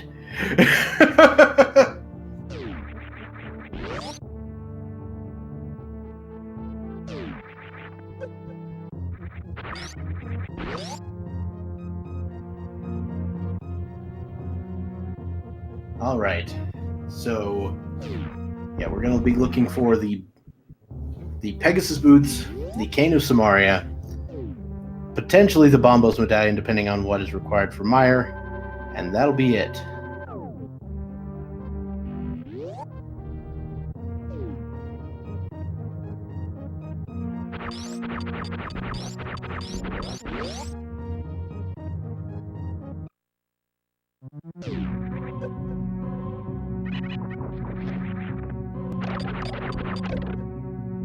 Shack Tool has not been checked. No runner, I believe, has located the grapple beam, which means it's not in logic at the moment. I could do the Ice Beam clip to get into Shack Tool, but at the same time, it's just such a pain both to get there and get out of Shack Tool. Yeah, so my policy on this is I'm not going to Shack Tool unless it's in logic. If it's not in logic, you have no reason to believe there's something there. Once you get that grapple beam, then you can think about going over there.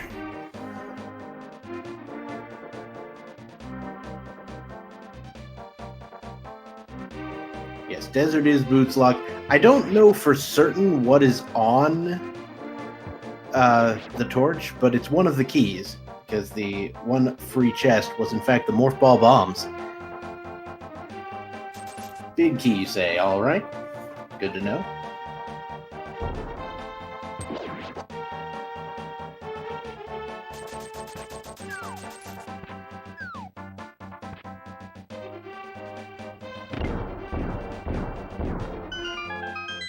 So I expect SuperNinTaylor to go ahead and grab these flippers just as soon as possible and then get out of pod. Though he probably will go ahead and finish Eastern.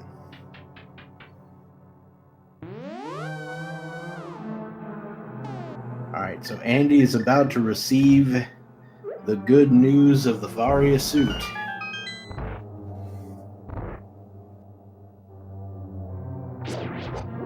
And Ivan is about to go, wait a minute, and start heading due south.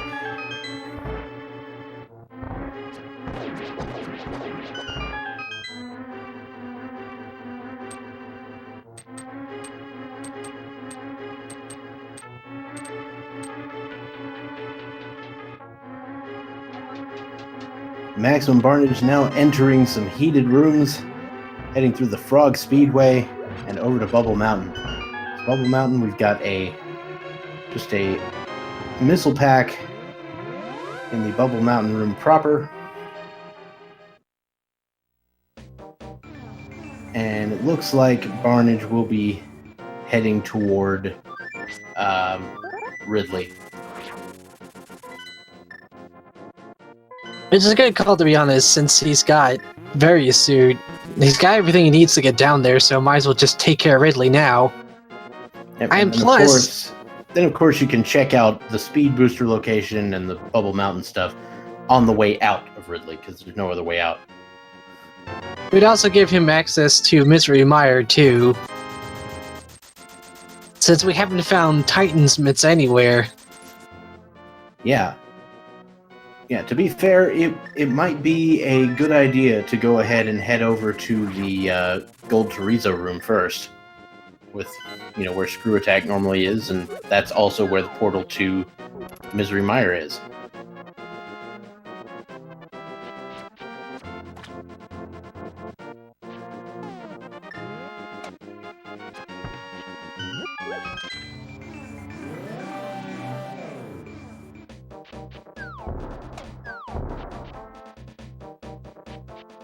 And that is, in fact, exactly where Maximum Barnage is going.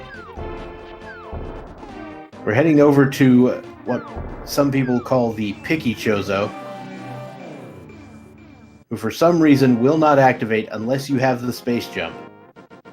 Even if you can get over here without it, he will not drain the lava unless you have the space jump.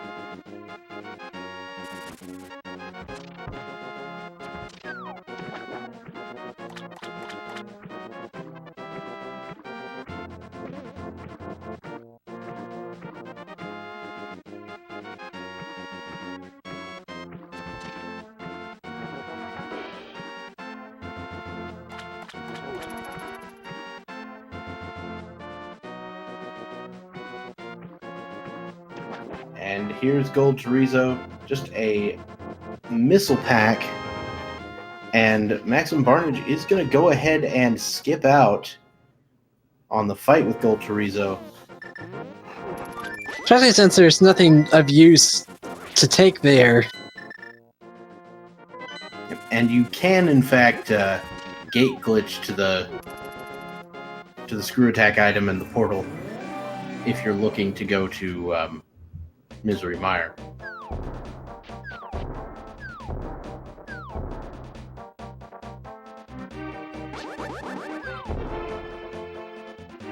That's just a way of sort of conserving your ammunition. And it does look like he's going to go ahead and head to Ridley, so the Mire check will be saved for much later.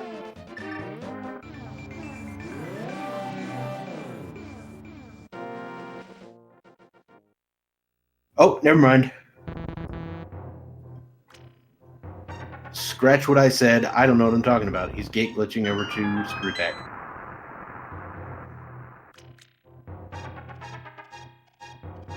pretty precise check to get past the gate there, but he gets it.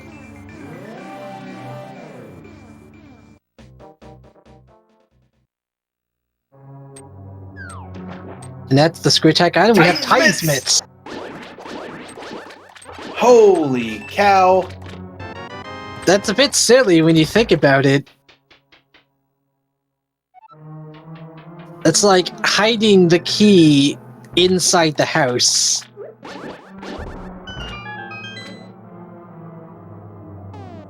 Yeah, it's a little worse than key under the mat, which is where it always is for Meyer. Alright, there's our big 20. I did not see specifically what the medallion was for Meyer. We may get to see it on the way back here. And it is... Oh. It's gonna do shit first. He's not throwing us a bone here.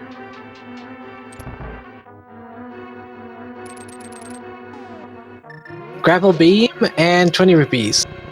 Well, there's Shaq Toolin' logic.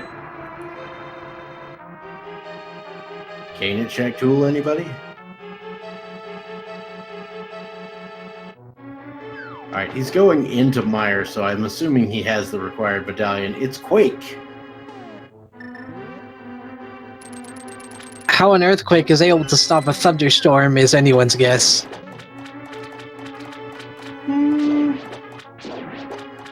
Maybe. I don't know. Having something to do with the electromagnetic properties of the Earth, etc., etc.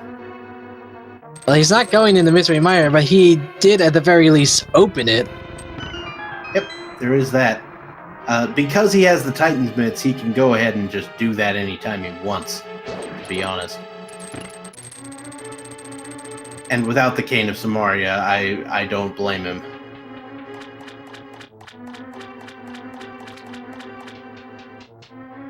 Alright, so I think Barnage is going to go get Charge Beam now.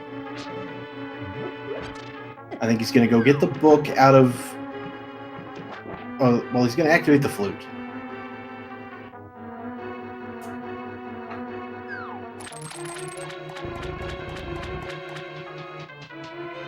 Andy is going to go ahead with the Gold Chorizo fight.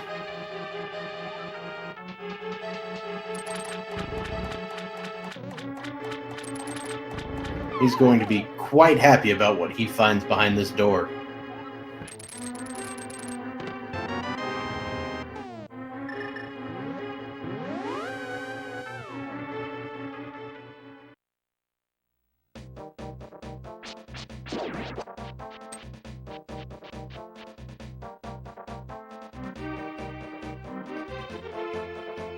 Alright, and Andy is going to go ahead and check the Misery Mire area as well, while Ivan has decided to head down to Crocomire.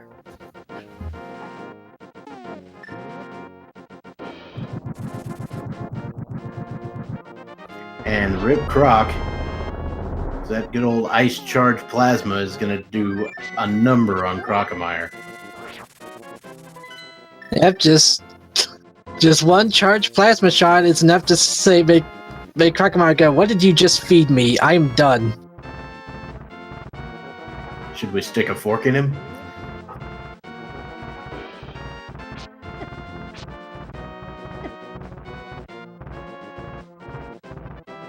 The Titan's Mitts were at Screw Attack.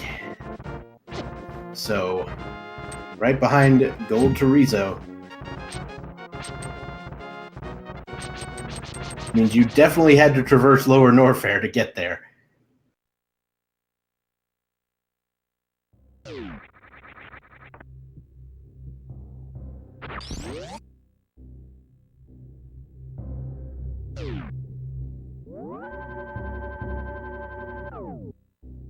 Now Maximum Barnage is going to check the Hookshot Cave here.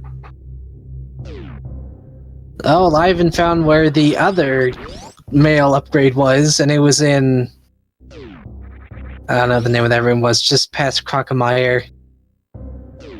I think that's Croc Power Bombs, or something like that. Oh, there's Kane. The Kane! Okay, Kane of Samaria in Hookshot Cave. Is that go Is mode? that go mode? I think it... No, we need boots. We need boots. Oh yeah, we do.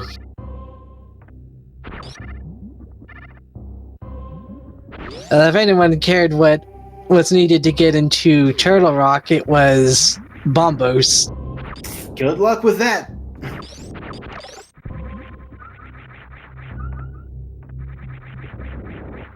SuperNinTaylor is checking some of the upper Norfair items here.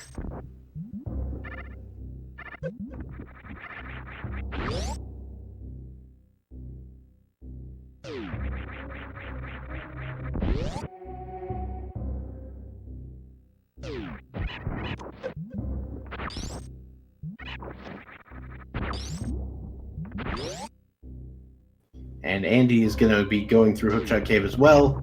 This will be pretty quick.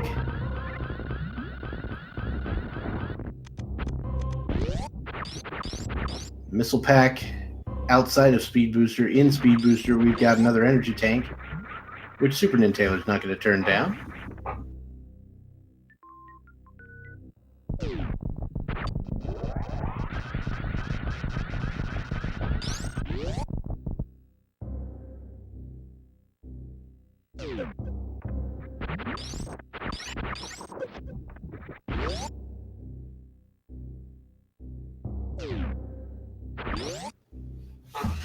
And we'll get to see what is in the wave beam location here from SuperNinTaylor. Max and Barnage is going to go check Misery Mire with the advent of that cane.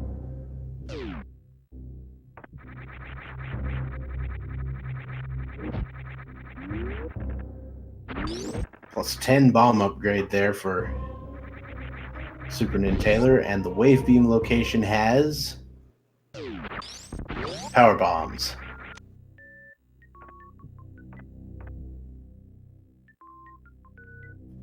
And it looks like we have located a tempered sword on Andy's side. Oh nice, where was that?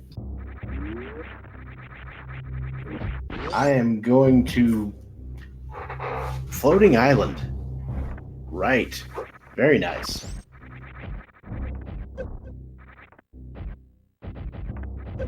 Ivan's trying to get past the barrier here. And he gets it.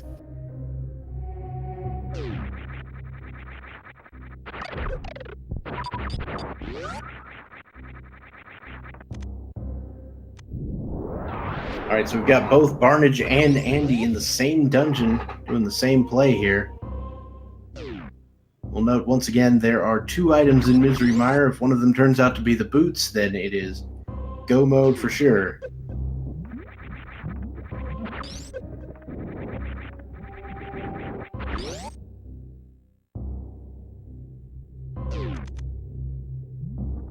Though it does look like Barnage has either passed up the silver arrows or just hasn't activated them or turned them off.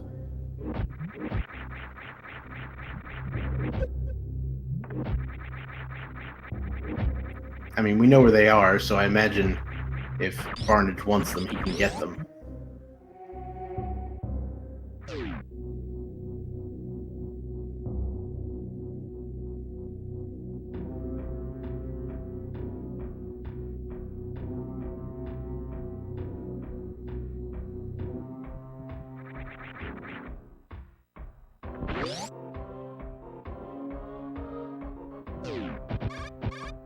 Alright, looks like SuperNinTaylor is going to be heading over to get the Titan's Mitts as well.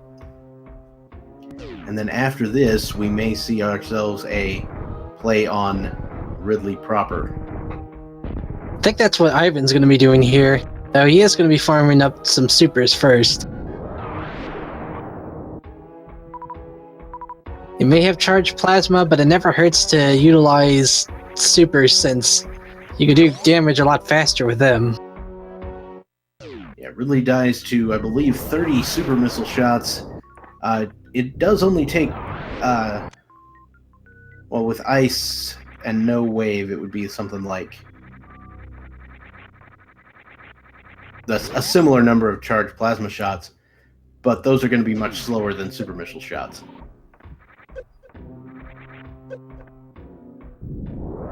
Ridley is, of course, weak to super missiles, as we have been taught here. Yeah, of all the bosses, he actually takes like more damage from super missiles.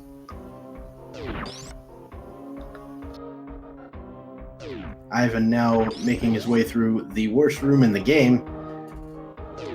And I'm not even just saying that, that is the name of the room. The name of the room is the worst room in the game.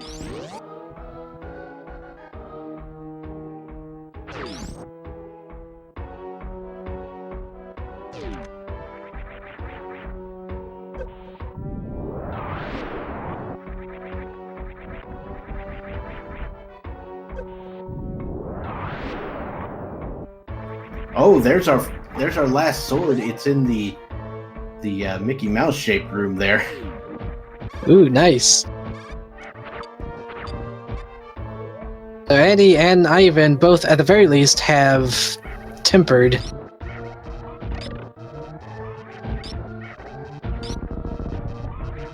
Though I believe both have silvers too, so Ganon won't be too hard of a fight for them. Yep. The Ganon fight will be basically a trivial exercise. All we've got to do is find those boots. We did just find Spring Ball over in Mystery Mire. Not really a useful item this late in the game, but hey, they have it.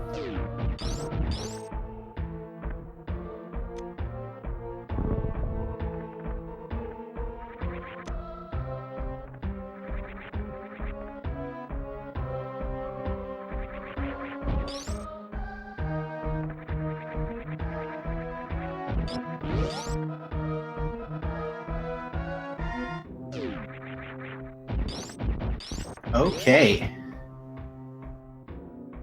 So Ivan is now heading over to Ridley proper. We'll probably check the power bombs of shame. I believe that's what they're called. Gets +5 arrows there. And unfortunately, actually has no power bombs. Where the power bombs of shame would have actually helped. Oh. Well, at the very least, they have Morphball bombs, but they still need.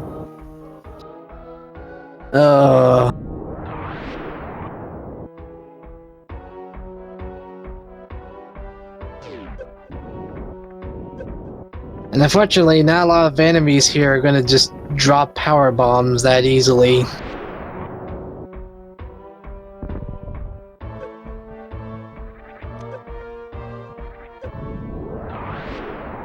Alright, so Vidi fights for both players on our screen here.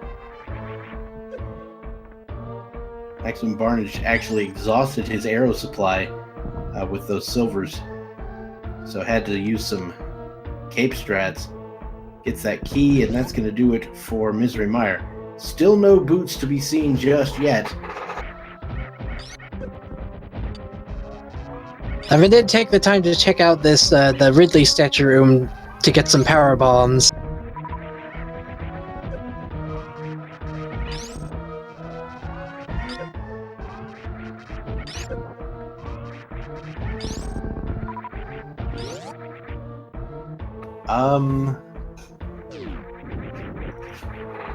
I am, to my knowledge, I think SuperNinTaylor still only had Fighter's Sword. Oh, no, okay, he got tempered, yeah. Never mind. I'm making that up.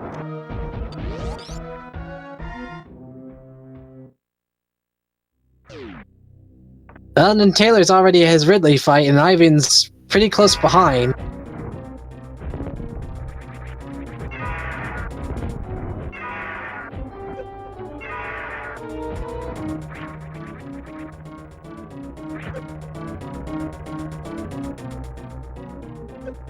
Alright, so one of the things you like to do with Ridley is try to get him in a leftward-facing pogo on the left side. So then you can just kind of spam missiles at him for a bit. But the RNG on Ridley is a force to be reckoned with.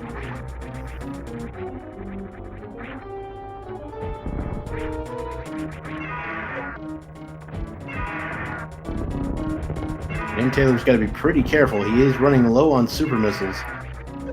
He will be able to use normal missiles or charge shots as the case may be, but he's also running low on health.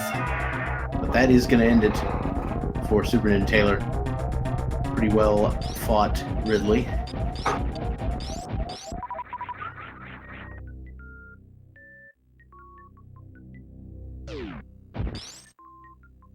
Just bombs in the Metroid larva room, while Maximum Barnage is checking out the blacksmith.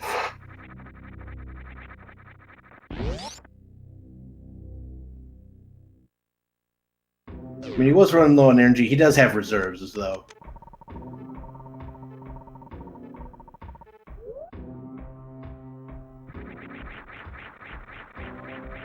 Yeah, because there's still the matter that we need to find where boots are.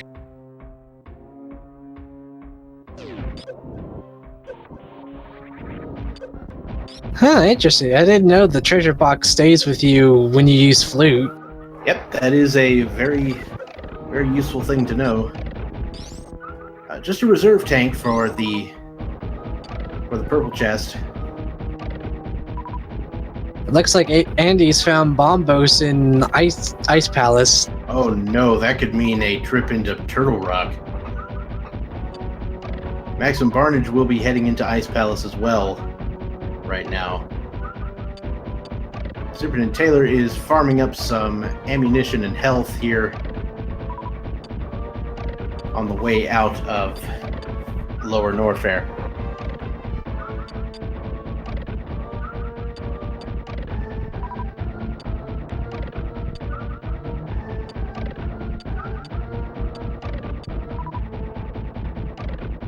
Now we did find that grapple beam, so Shack Tool is 100% on the table. Whether or not anyone actually wants to go through the effort of checking Shack Tool is another question. But I will say, if anybody puts Shack Tool on the table, you should probably send it back because it wasn't well cooked.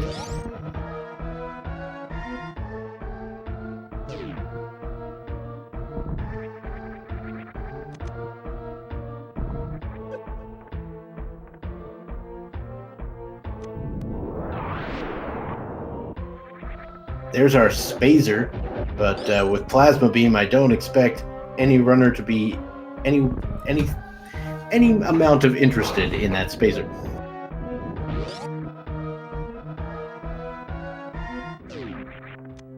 Another big 20 just north of there, or just above there, and Ivan will now be heading out to the Three Musketeers room. There will be a single item checked here to the left. It is a missile pack, and so that basically does it for, I think, all of Norfair. I think we've seen every item in Norfair at this point.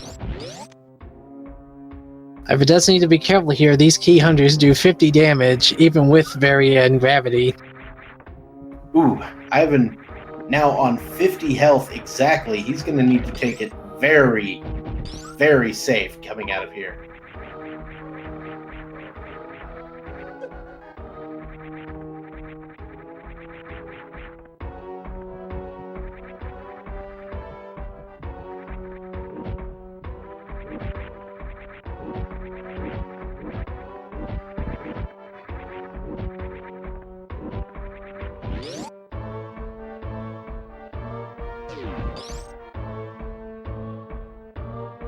Alright, so Ivan will now be exiting the Lower Norfair area, heading back out to Upper Norfair. Now, unlike SuperNinTaylor, Ivan, nor Andy have checked these other Upper Norfair locations.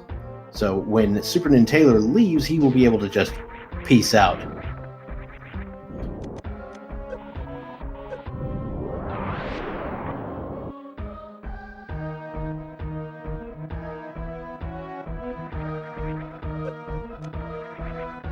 Alright, Andy is on to the Cold Stare fight. A Tempered Sword Cold Stare. Pretty solid fight with the Fire Rod as well. Fire Rod dealing Butter Sword damage against Cold Stare, of course. And we get that map and another crystal. That is, in fact, the other 5/6 crystal, which means a Pyramid Fairy check may be in order here. We might find boots there.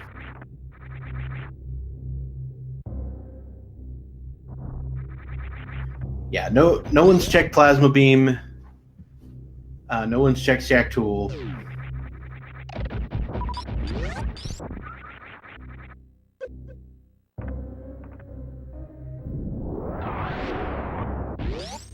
I have been getting a much-needed energy refill from that energy tank at Speed Booster. Absolutely. I believe next he'll be checking out Norfair Reserve and Friends.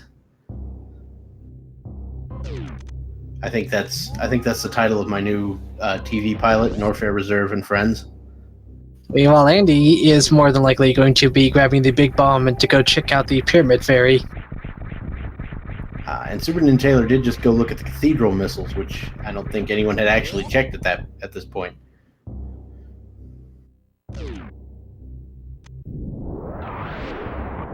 Ivan gets the third shield upgrade. And yet another energy tank there as well. Though opting not to get it. Interesting, but not completely out of the question. Taylor trying to gate glitch over to Crocomire.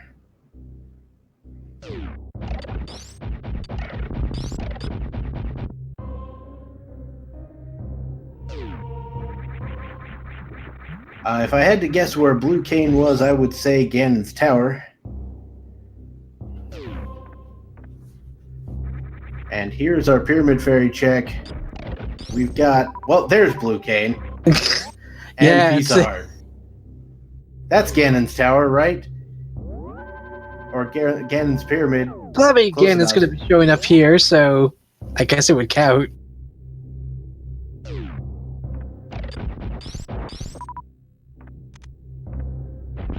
Fair enough. Alright, looks like Andy is going for the Turtle Rock play.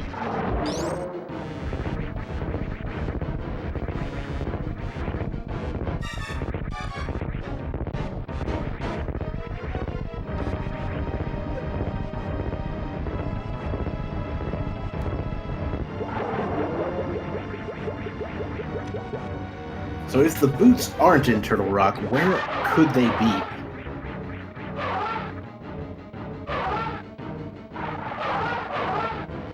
Man, I don't know.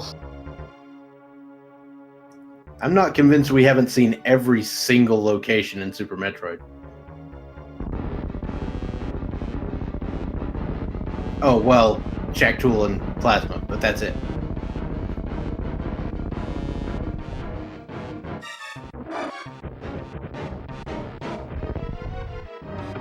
Yeah, Bombos is over in Ice Palace. So Ivan needs to come up here and get the Cane of Samaria. So that's what he's doing.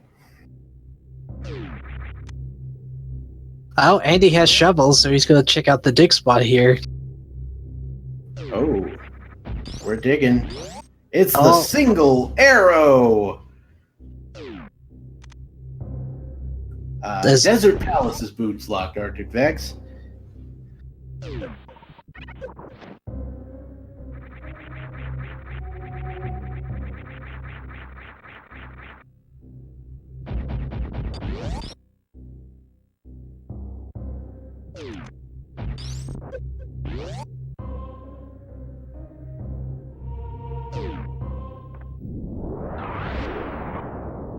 And SuperNinTaylor now going to check the grapple beam location as well as the Indiana Jones missiles.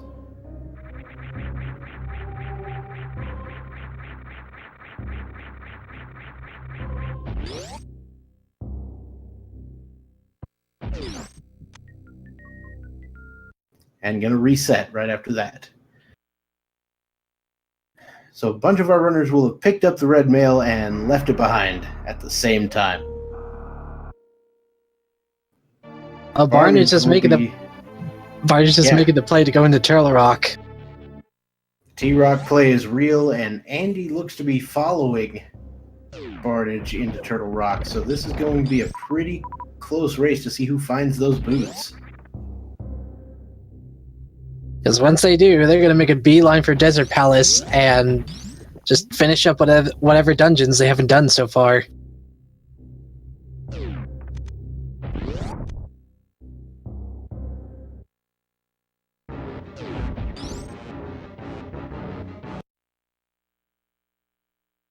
Now, if only Ivan had found Bombos, he could have gone into Turtle Rock and go through there, since Laser Bridge would have been easy having the mirror shield.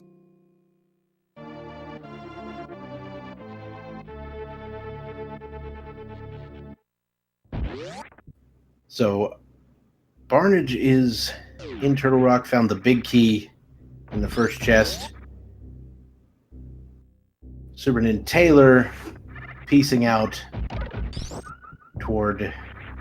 out of Lower Norfair, going to pick up some power bombs. There's the ice rod for Maximum Barnage in, its quote vanilla location. It's not actually the vanilla location.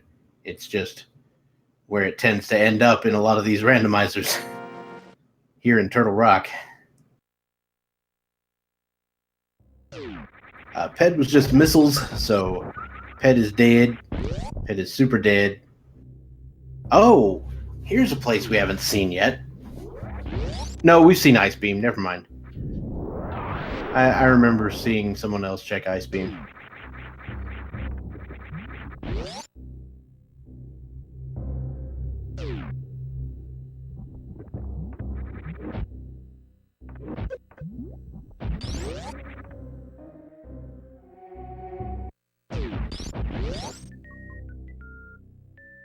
So this chest here for the Chain Chomps is guaranteed to be a small key, otherwise we can't really progress. And I do expect our runners to go ahead and check the big key chest, because that could very well be the boots. A lot of times when you're go-moding Turtle Rock, you tend to skip that and just steal the key from the pokey. But that turns out to not necessarily be the right move here.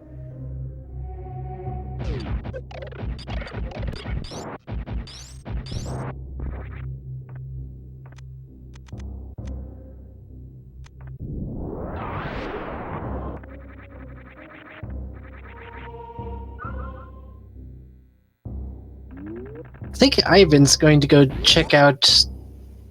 No, wait. Where is he going? Looks like he's heading to either Plasma Beam or Shack Tool. Maybe both.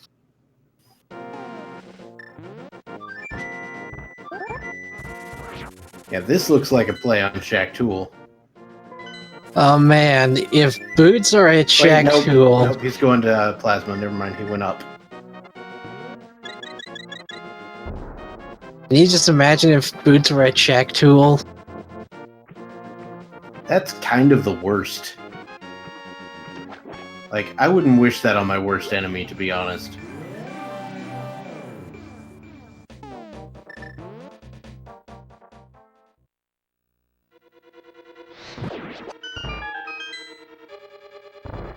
Yeah, that's right. You can go to Plasma Beam and then take the elevator down, and then you're right in the hallway for Shack Tool. That makes sense.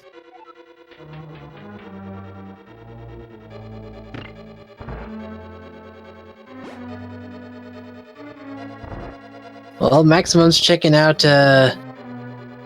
Mimic Room. There they they are! We had calls in chat many times for boots in Mimic Cave, and there they are. Oh my goodness. But now Maximum's full-on go mode. Yep, and Andy will be in full-on go mode shortly as well. Andy actually has more crystals. So He just needs to do Desert Palace and Turtle Rock, and he can make straight for Ganon's Tower. And Ivan heading over to Plasma Beam. I expect him to turn around as soon as he hears what Andy found. And he does.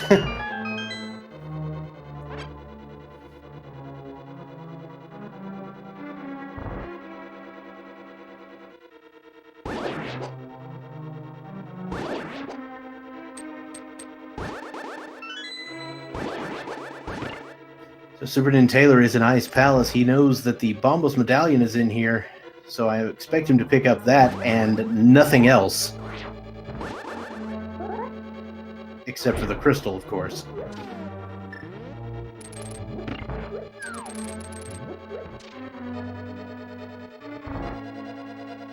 And Barnage went ahead and grabbed the big key of Desert and is heading directly to the back.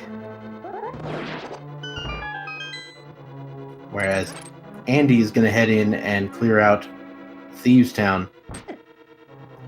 Well played by Ivan to remind his partner of the location of the Thieves Town big key, so that no other chests need to be opened. You just make a beeline straight for blind. You do have to go blow a hole in the ceiling and stuff to make it actually happen, but you can definitely skip all the other chests in the front.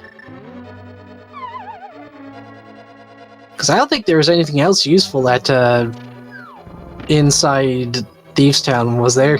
Not to my knowledge.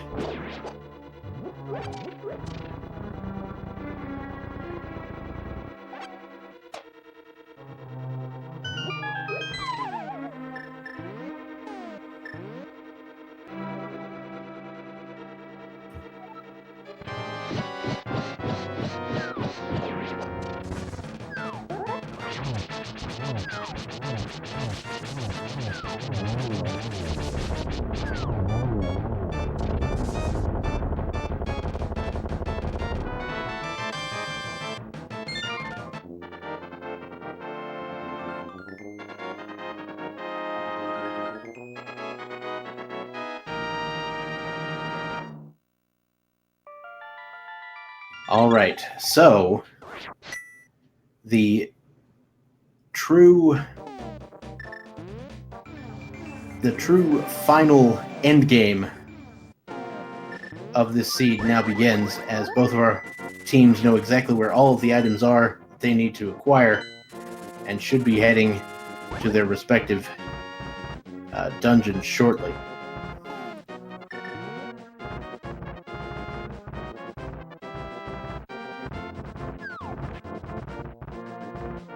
Now note that the winner of the race is the team whose sum of times, or average times, however you want to look at it, you'll get the same result either way, come to the smallest amount. So even if one runner finishes, the second runner must finish as well before you can be declared the winner.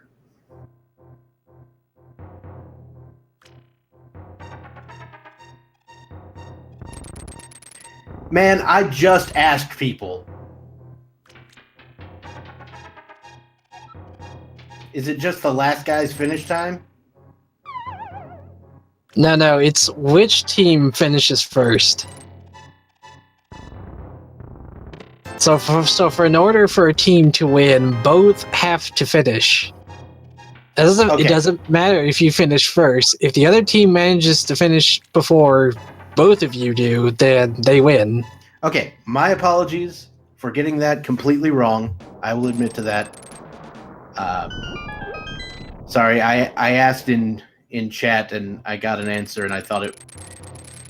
But it wasn't the answer I thought I got. So, my bad. I apologize.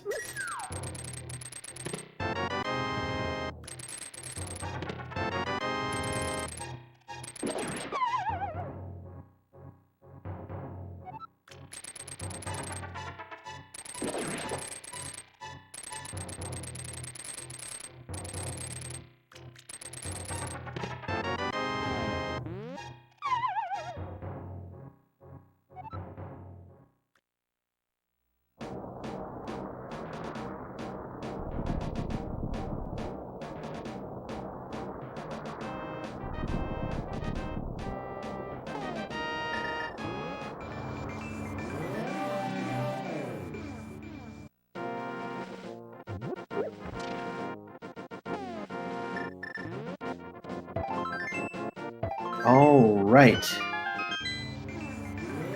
So I believe NinTaylor did just finish Ice Palace recently.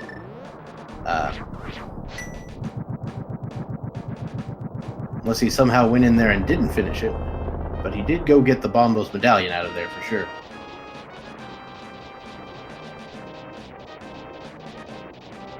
Let's see, for Ivan, he still needs to do Misery Mire and Desert Palace, but he also still needs to get boots out of Turtle Rock, or more specifically, Mimic Cave. So Bombos is needed to get into Turtle Rock, where the boots await you in Mimic Cave. So Ice Palace would then lead to would lead you to Turtle Rock to go into. Well, actually, it would probably also lead to the Hookshot Cave too, since that has Cave of Samaria in it, didn't it? It sure did.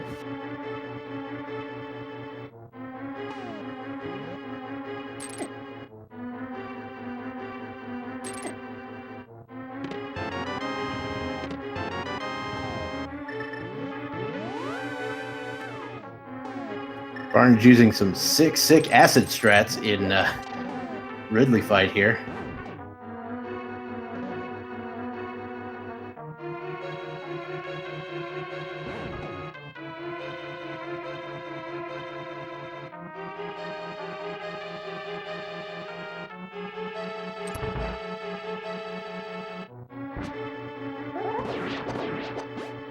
Oh man, I forgot. Andy still has to do Ridley too. He sure does. But he's got all the dungeons necessary completed. Whereas Maximum still needs to do Tower of Hera and Thieves Town. Yeah, Thieves Town should be a pretty short dungeon, as we know, and he'll be taking care of Tower of Hera on the way out of. So he could just go to Ganon's Tower, warp back to Light World, go in, go out, and then unlock Ganon's Tower.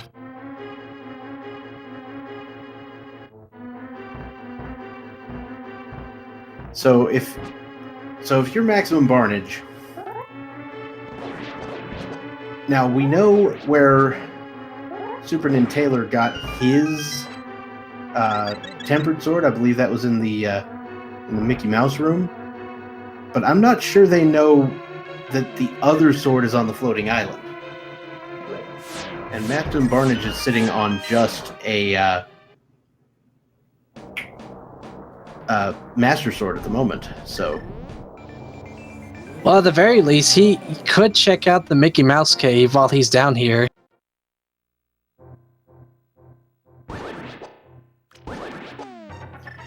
Unfortunately, the Mickey Mouse Cave is sort of on the way here and not on the way back.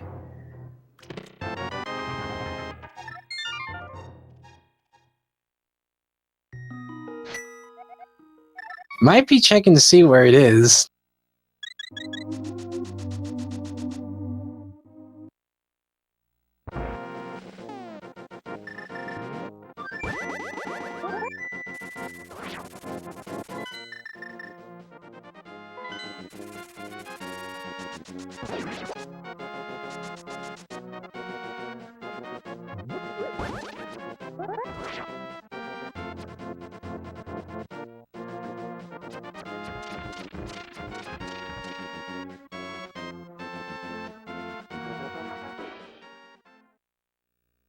And Barnage will be making his way out of Lower Norfair. SuperNinTaylor going to go finish off Eastern Palace. I believe he's already checked all the items in here, so he will just be making a straight shot for the exit, or for the boss, that is.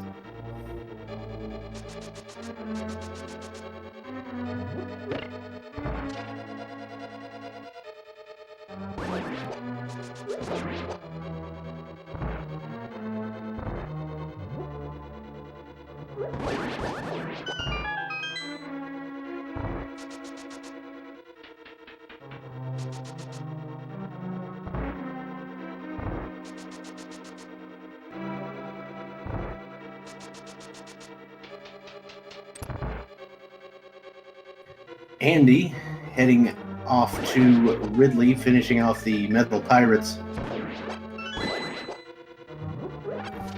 Should be a pretty straightforward fight. Plenty of ammunition, plenty of health. Ivan picking up the boots. That's going to put him in go mode.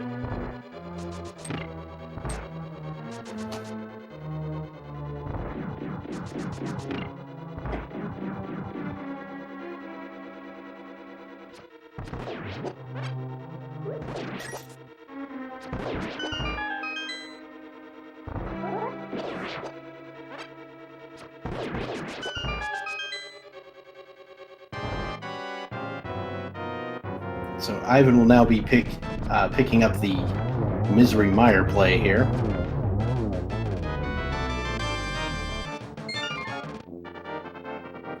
And so we now note that Ivan and SuperNinTaylor have the exact same crystal set and have the same bosses in Super Metroid finished.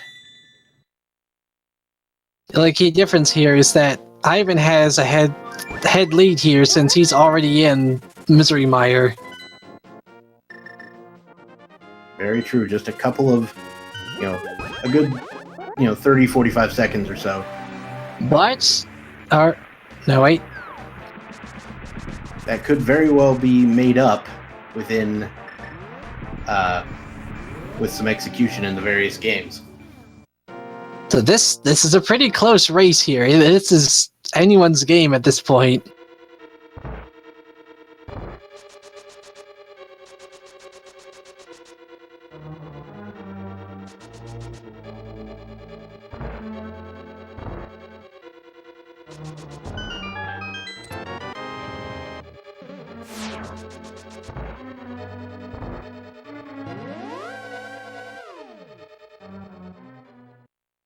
And he's trying to do a speedball glitch here.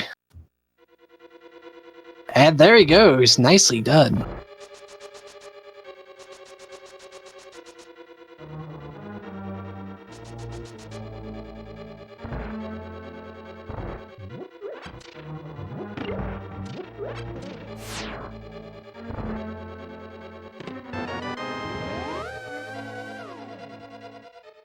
Andy doing a safety strat here of just saving while getting his way out of here, because the last thing he wants to do is fight Ridley again.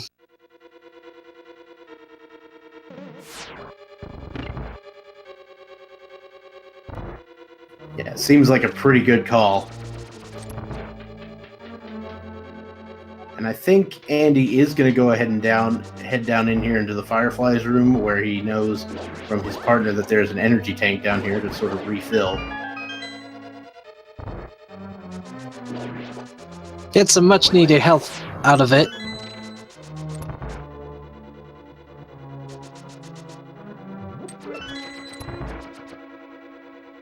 I'm using some dash strats to get through that one section of the Dark Misery Mire much quicker.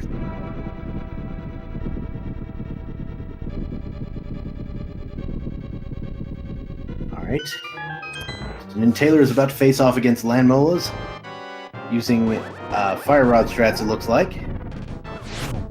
Oh no, did some sword spins.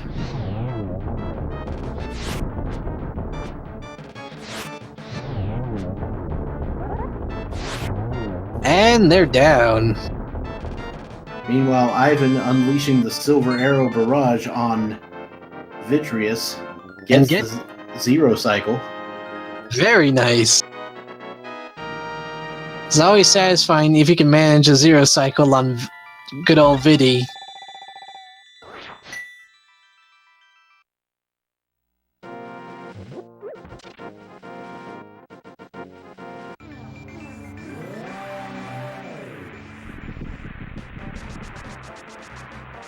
Well, Ivan's got his crystal, and now he just needs to do Desert Palace, which is just, like, right there with Misery Mire. Yep. And meanwhile, SuperNinTaylor is going to go do Misery Mire, which, of course, is right there next to Desert Palace. So, once again, just a little bit of a flip-flop here. But we all know Misery Mire is going to take significantly longer than Desert Palace.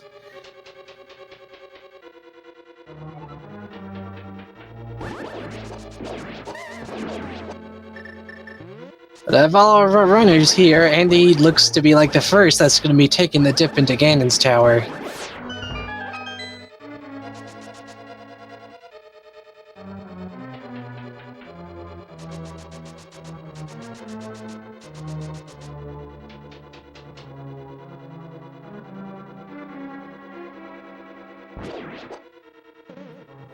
I've been getting a little trolled by that boulder there. They needed a lift to get into the back of desert, but no real problem there.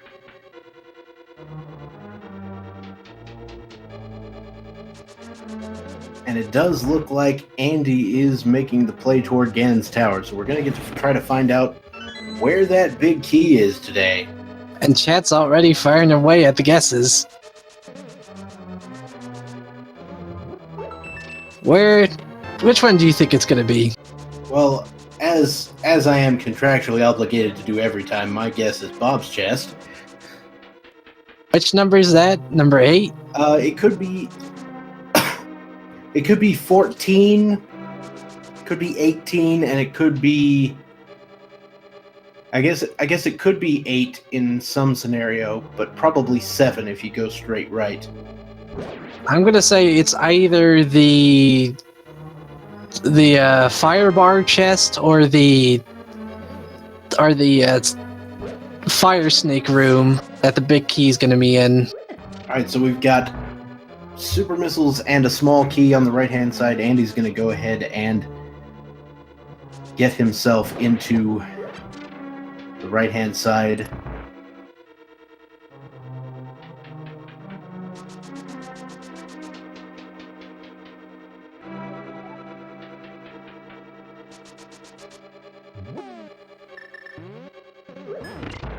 So we've had 2 chest checks so far, correct?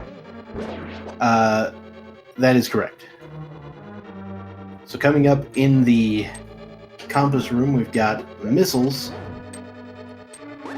bombs, supers, and high jump boots. So that's 6 places we've checked so far.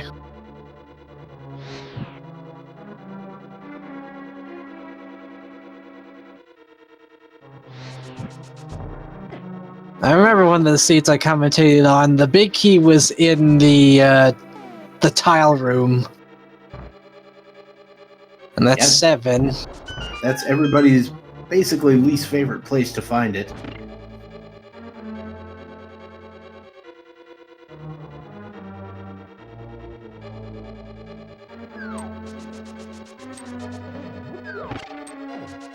Okay, number 8. 9, 10. Oh, there we go. Chest number 11. There it is. Big key on the left side in the Stalfos room. I imagine Andy will be peacing out and heading up Ganon's Tower as soon as possible. So I'm, of course, also getting those 7 crystals and will be following suit shortly. So the 2 people that guessed correctly on this was Lachlan WP and... I can find the other one.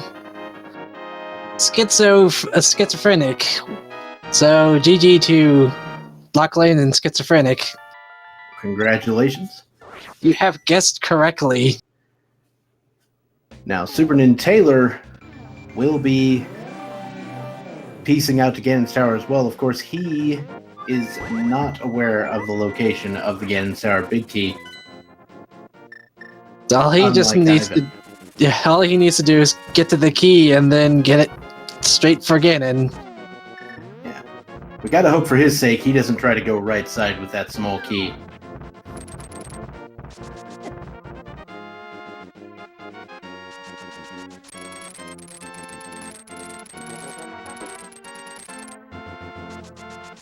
Andy's on the gauntlet.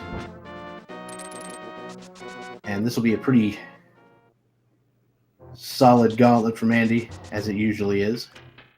RG Commander says that Lachlan wins a signed copy of Dr. Bob's thesis. Oh, that's actually pretty expensive. Uh, like if I was going to print out an official copy of it, it's like almost $100.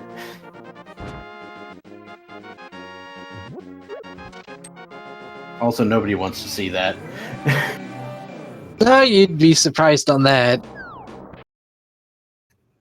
Ivan did not pick up the high jump boots, no, because he didn't go right side. Not that it's really needed at this point, aside from doing the baby skip.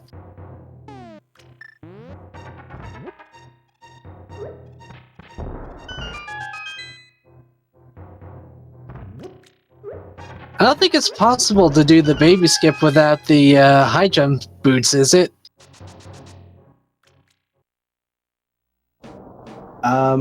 I mean, I think it is possible. It's just super hard. SuperNinTaylor going for that sword upgrade up on the floating island. Looks like Maximum Barnage will be following suit. I imagine Maximum Barnage will probably pick that up. Just because Tempered Sword makes such a huge difference.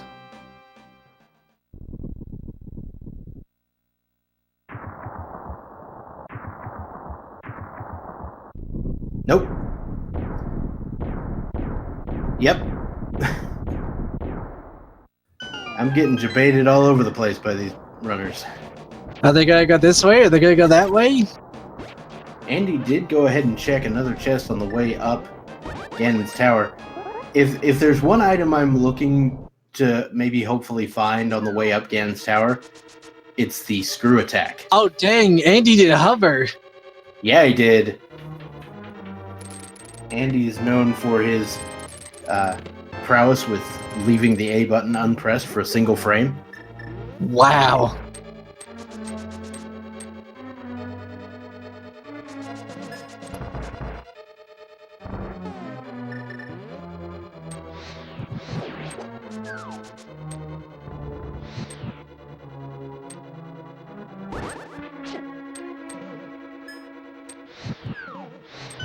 Nobody has actually gone through Mother Brain just yet, though it does look like the runners on the right will be finishing before either runner on the left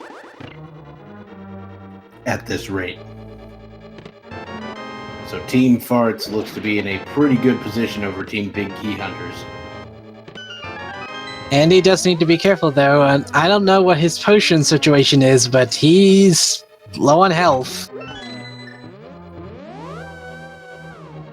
Oh, Ivan gets the hover too! Wow. Double hover. From out of nowhere. He doesn't even bother with Moldorm 2. He's just like, see ya, I'm out of here.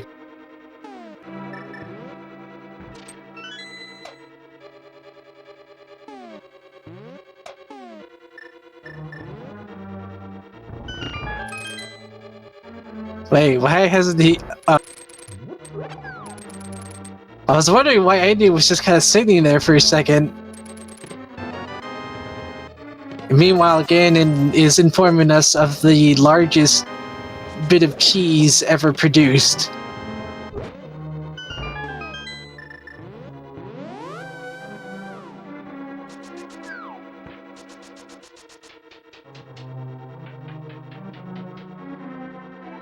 I mean, maybe Team Farts is still good at hovering because they have such good self-propulsion. I wouldn't doubt it.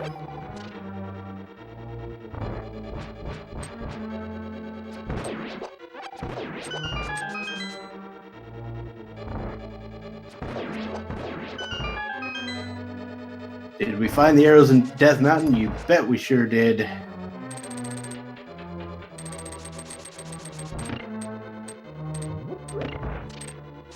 Oh, nice double shot on Andy, and Ganon is down for Andy.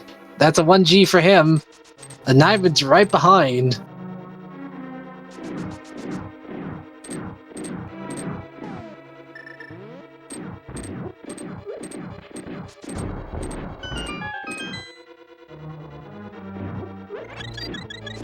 All right, so Andy doing the save and reset to get through back to Super Metroid. You can get a quick refill of your ammunition here at the ship, which I imagine will happen, and head straight down to... No, he's not going to get a refill, because, of course, he's got Charge Beam. What am I talking about?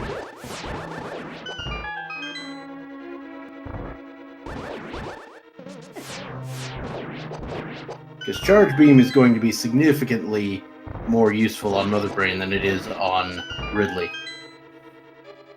Well, Ridley has the weakness to super missiles. Mother Brain has the weakness to charged plasma.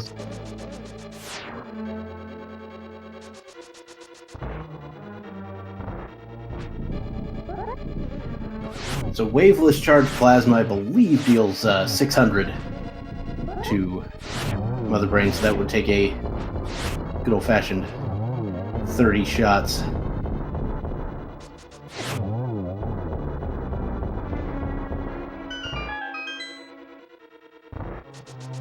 Oh, okay, so I was corrected. Mother Brain has no weaknesses, but she also doesn't have any resistances either. So yeah, I even did Silverless Ganon for no reason.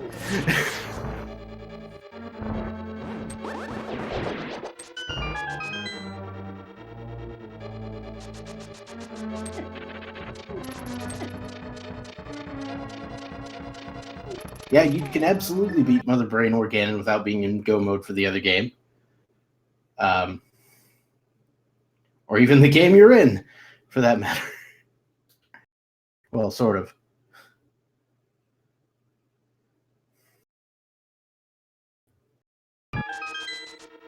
I know this because I once beat Mother Brain in order to get the Hyper Beam so that I could do the Wave Gate because I couldn't remember how to do the skip.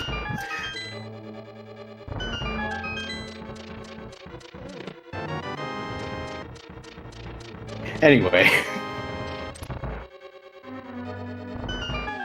So Andy is sitting there doing the whole baby time, baby Metroid.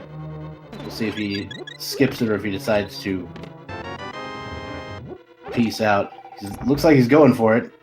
Setting up that rhythm pretty well. Does not have Wave Beam though, so it's gonna take a bit to clear out the way. Oh, and he gets grabbed. Grabbed by the baby.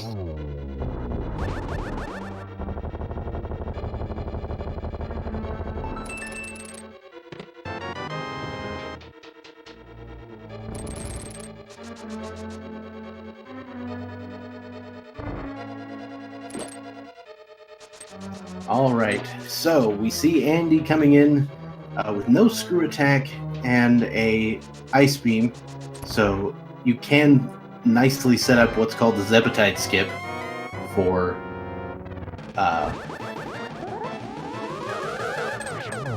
the Mother Brain hallway here. It's going to involve freezing one of those Rinkas, that's what the little spaghetti-o-looking things are called, in just the right spot, specifically the spot where they spawn, in order to get a spin and a damage boost off of those to get you through the first Zebetite, and if you get through the first one, the rest of them do not spawn.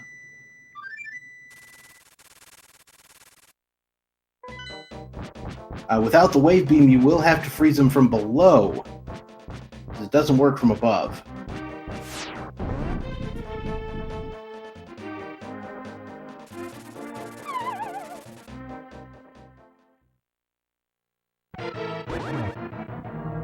So Andy's going for the Shine Spark skip, looks like. Which nailed it.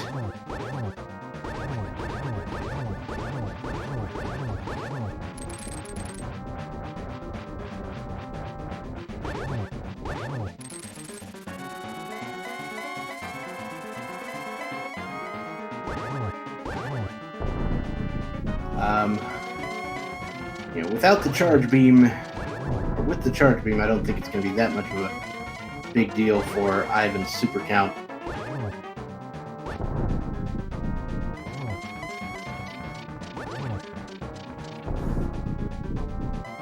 Alright, so it should be 30 shots to get through Mother Brain's second phase here for Andy.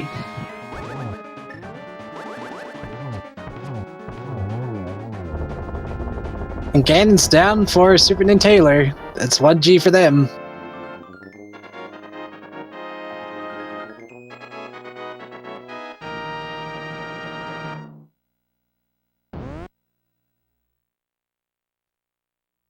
And Ivan looks like he might also be doing the Shine Spark setup for the Zeb skip.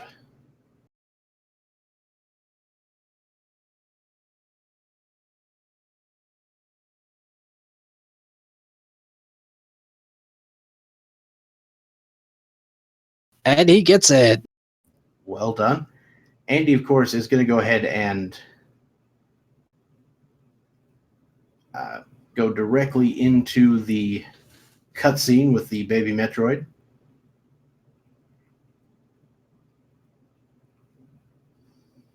Ivan unloading some plain old missiles on Mother Brain.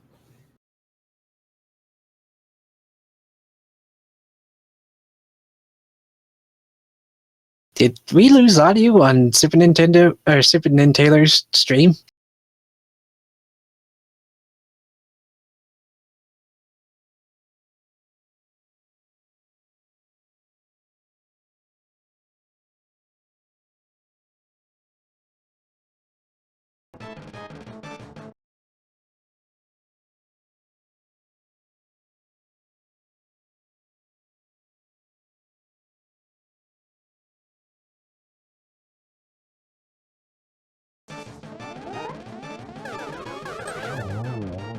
Been swapping the audio around for a bit. Seems like the only one that's up right now is Maximum Barnage, so we'll be on that.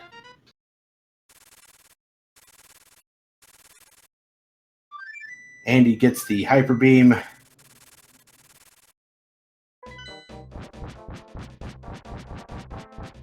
Now Ivan looks like he might be setting up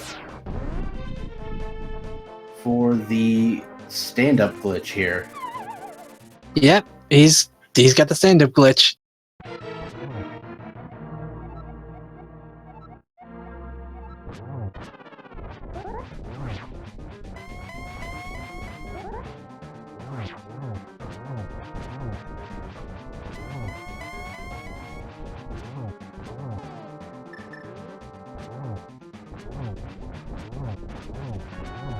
So there are specific points in this fight where Ivan wants to make sure he's not on the ground.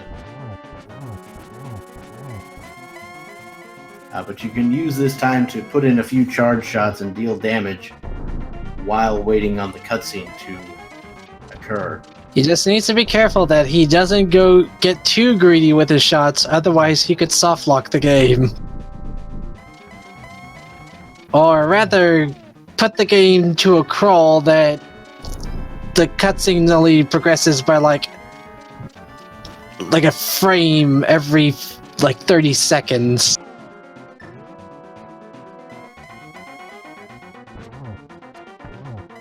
Alright, so Andy now getting the Shine Spark out of the Turian shaft, old Turian shaft. And we're heading up to the end. Is Andy gonna say the animals? No, he's not. You monster. No. Here's the thing. We've got to go ahead and... I mean, if you are finishing up... If you still have a chance to win, regardless of how much of a monster it makes you, you have to take the frames.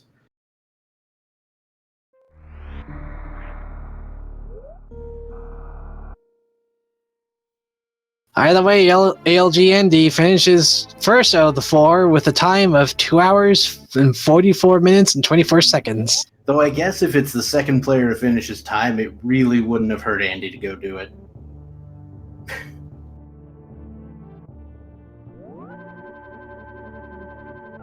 Alright, so when Ivan finishes here, we will be ready to go. Now, unless Ivan royally screws up during all this, this looks like it's game set match for Team Farts.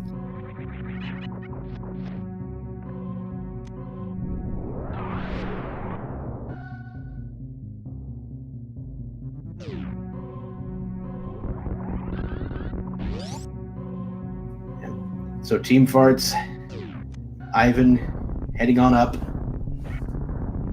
This should be a pretty short time, and we will have our official first finish. He's not going to save the animals either.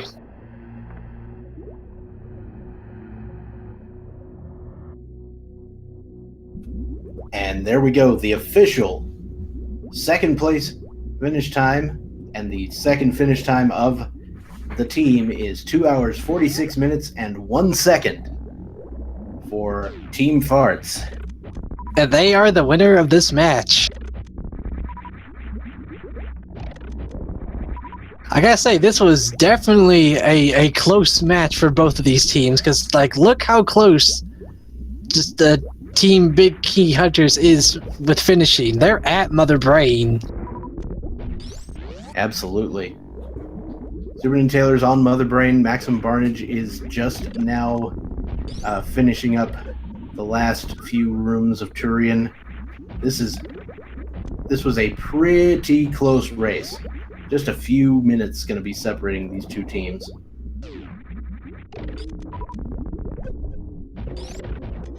And looks like we are now joined by the winners of this race, Team Farts. Andy, Ivan, congratulations.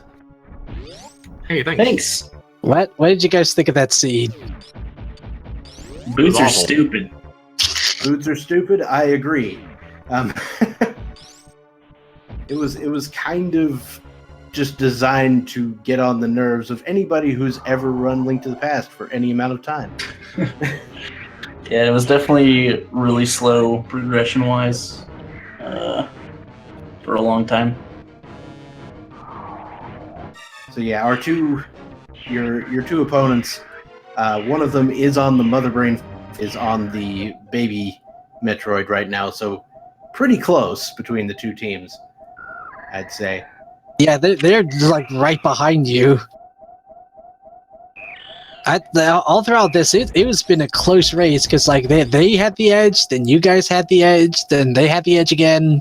It was just like a lot of back and forth. So the real issue, I think, for our two runners on the left is that the runner who found the bow didn't have the speed booster at the time. And so they had to run into wrecked ship a second time and waste all that time. They knew what the speed booster was, they just didn't get it, of course, because, and I think Ivan had the same situation, didn't have enough power bombs to get out. Yeah, time. When since we knew where speed was relatively early, when I realized I had enough power bombs to go in and go out, I decided to. There's no way I'm going to wreck ship with that speed booster if it's right there. Seems entirely legitimate.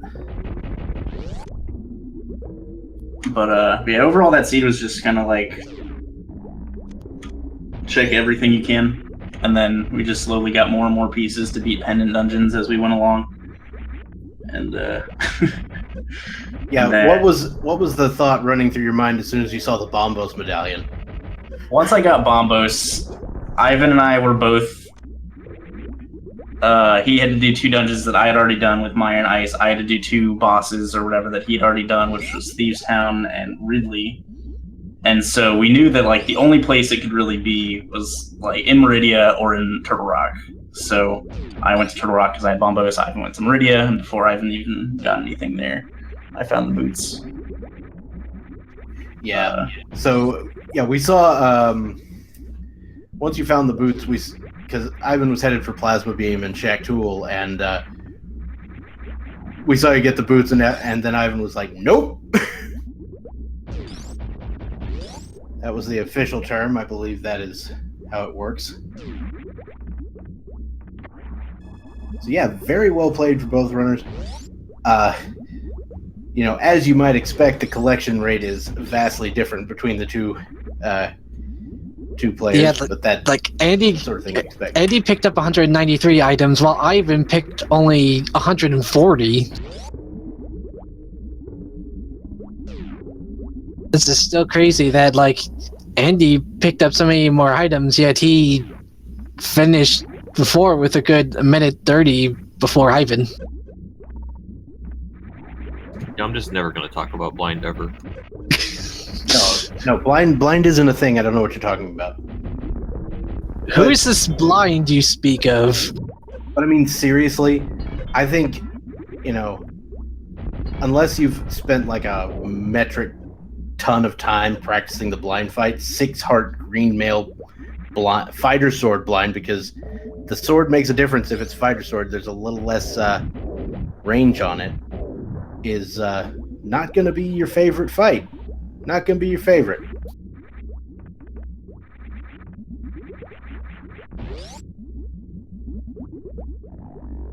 Then we see SuperNinTaylor finishing as well. Pretty close here.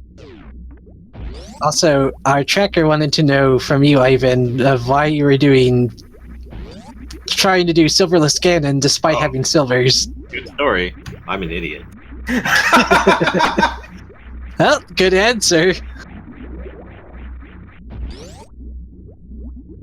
So Barnage, I believe, is going to refill missiles, as he ran out of missiles doing the lack of Zeb skip.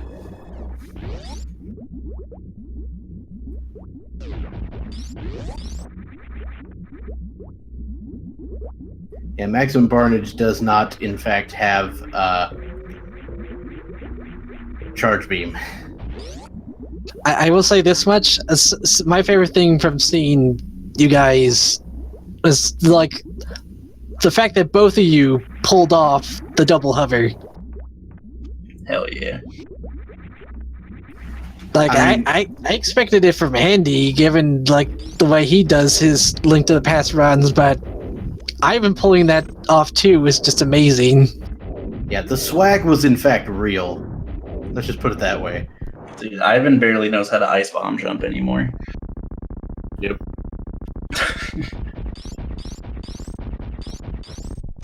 Where's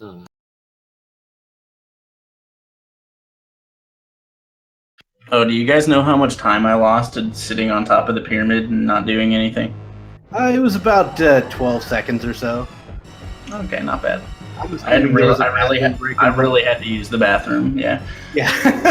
I actually thought you were waiting for your partner to get finished, so you would just try to do a sync Ganon kill or something. Well, Ivan would have messed that up with not using silver arrows, anyways.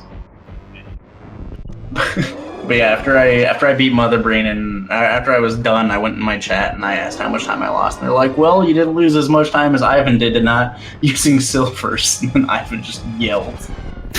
It was great. Did you not notice you weren't using silvers until after the fight was done? No. It was when I was in the escape sequence in Super Metroid.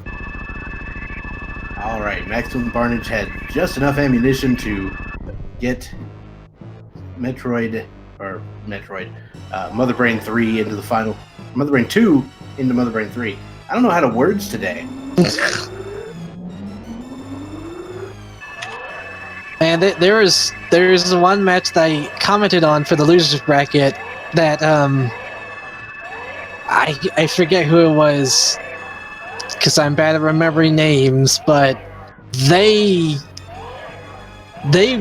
beat the Mother Brain fight having the exact amount of ammo needed to beat Mother Brain. Just enough missiles, just enough supers. Yeah, Albies. I keep forgetting that it's Albies that did that. All right, so once again, congratulations to both of you, Andy and Ivan, for winning this race. That'll move you on to the winners bracket finals, I guess. Yep. And so congratulations there. Anything else you'd like to say about this seed as we watch Barnage wrap this up?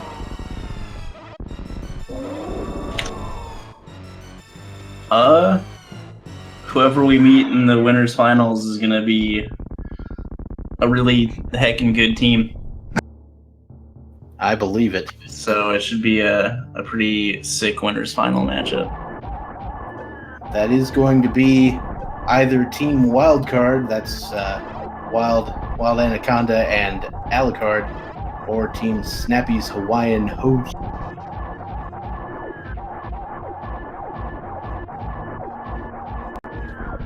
I'm trying to see what that team is, but it's not letting me. So be Zost and Keku. oh, okay. Yeah, that is a powerhouse to be reckoned with as well. Both of those teams, I don't think I'd want to face either of those teams, to be honest. Yeah, because isn't Zosty one of the runners that was at AGDQ? I mean, he's well known for running Super Metroid, for sure.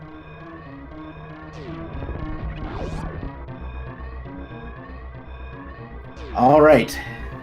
So Maximum Barnage is going to be finishing up here. Unfortunately, we do have something coming in right after this, so we will be needing to wrap things up as soon as Maximum Barnage finishes. So I'm going to go ahead and say our thank yous to our runners here. I want to thank SuperNinTaylor and Andy and Maximum Barnage and Ivan, of course, for putting on a great show today. I want to thank our tracker, Link40, for putting up with our commentary and dealing with the the trackers here, and of course to my co-commentator Pansnick. So thank you so much for riding along with me today. Oh, you're welcome. This was a great race to commentate on. All right.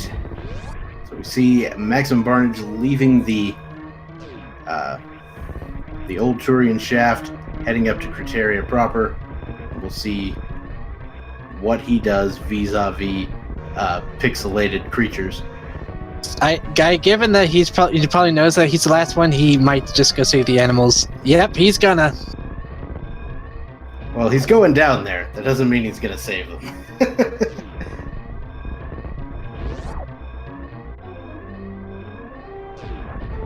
Yep, he did it. You may be the last one in this group to finish last, but you are the true winner in my book.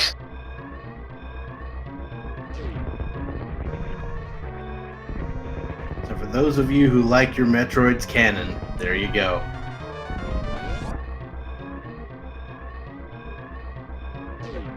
It's just more the fact that I didn't want them to die. Not so much for the fact that it was canon. But All right. Go ahead. I was just going to say, Maximum Barnage finishes with a time of 2 hours, 58 minutes, and 35 seconds. Indeed. Well played to Maximum Barnage. Congratulations on finishing as well. So once again, thank you all for watching.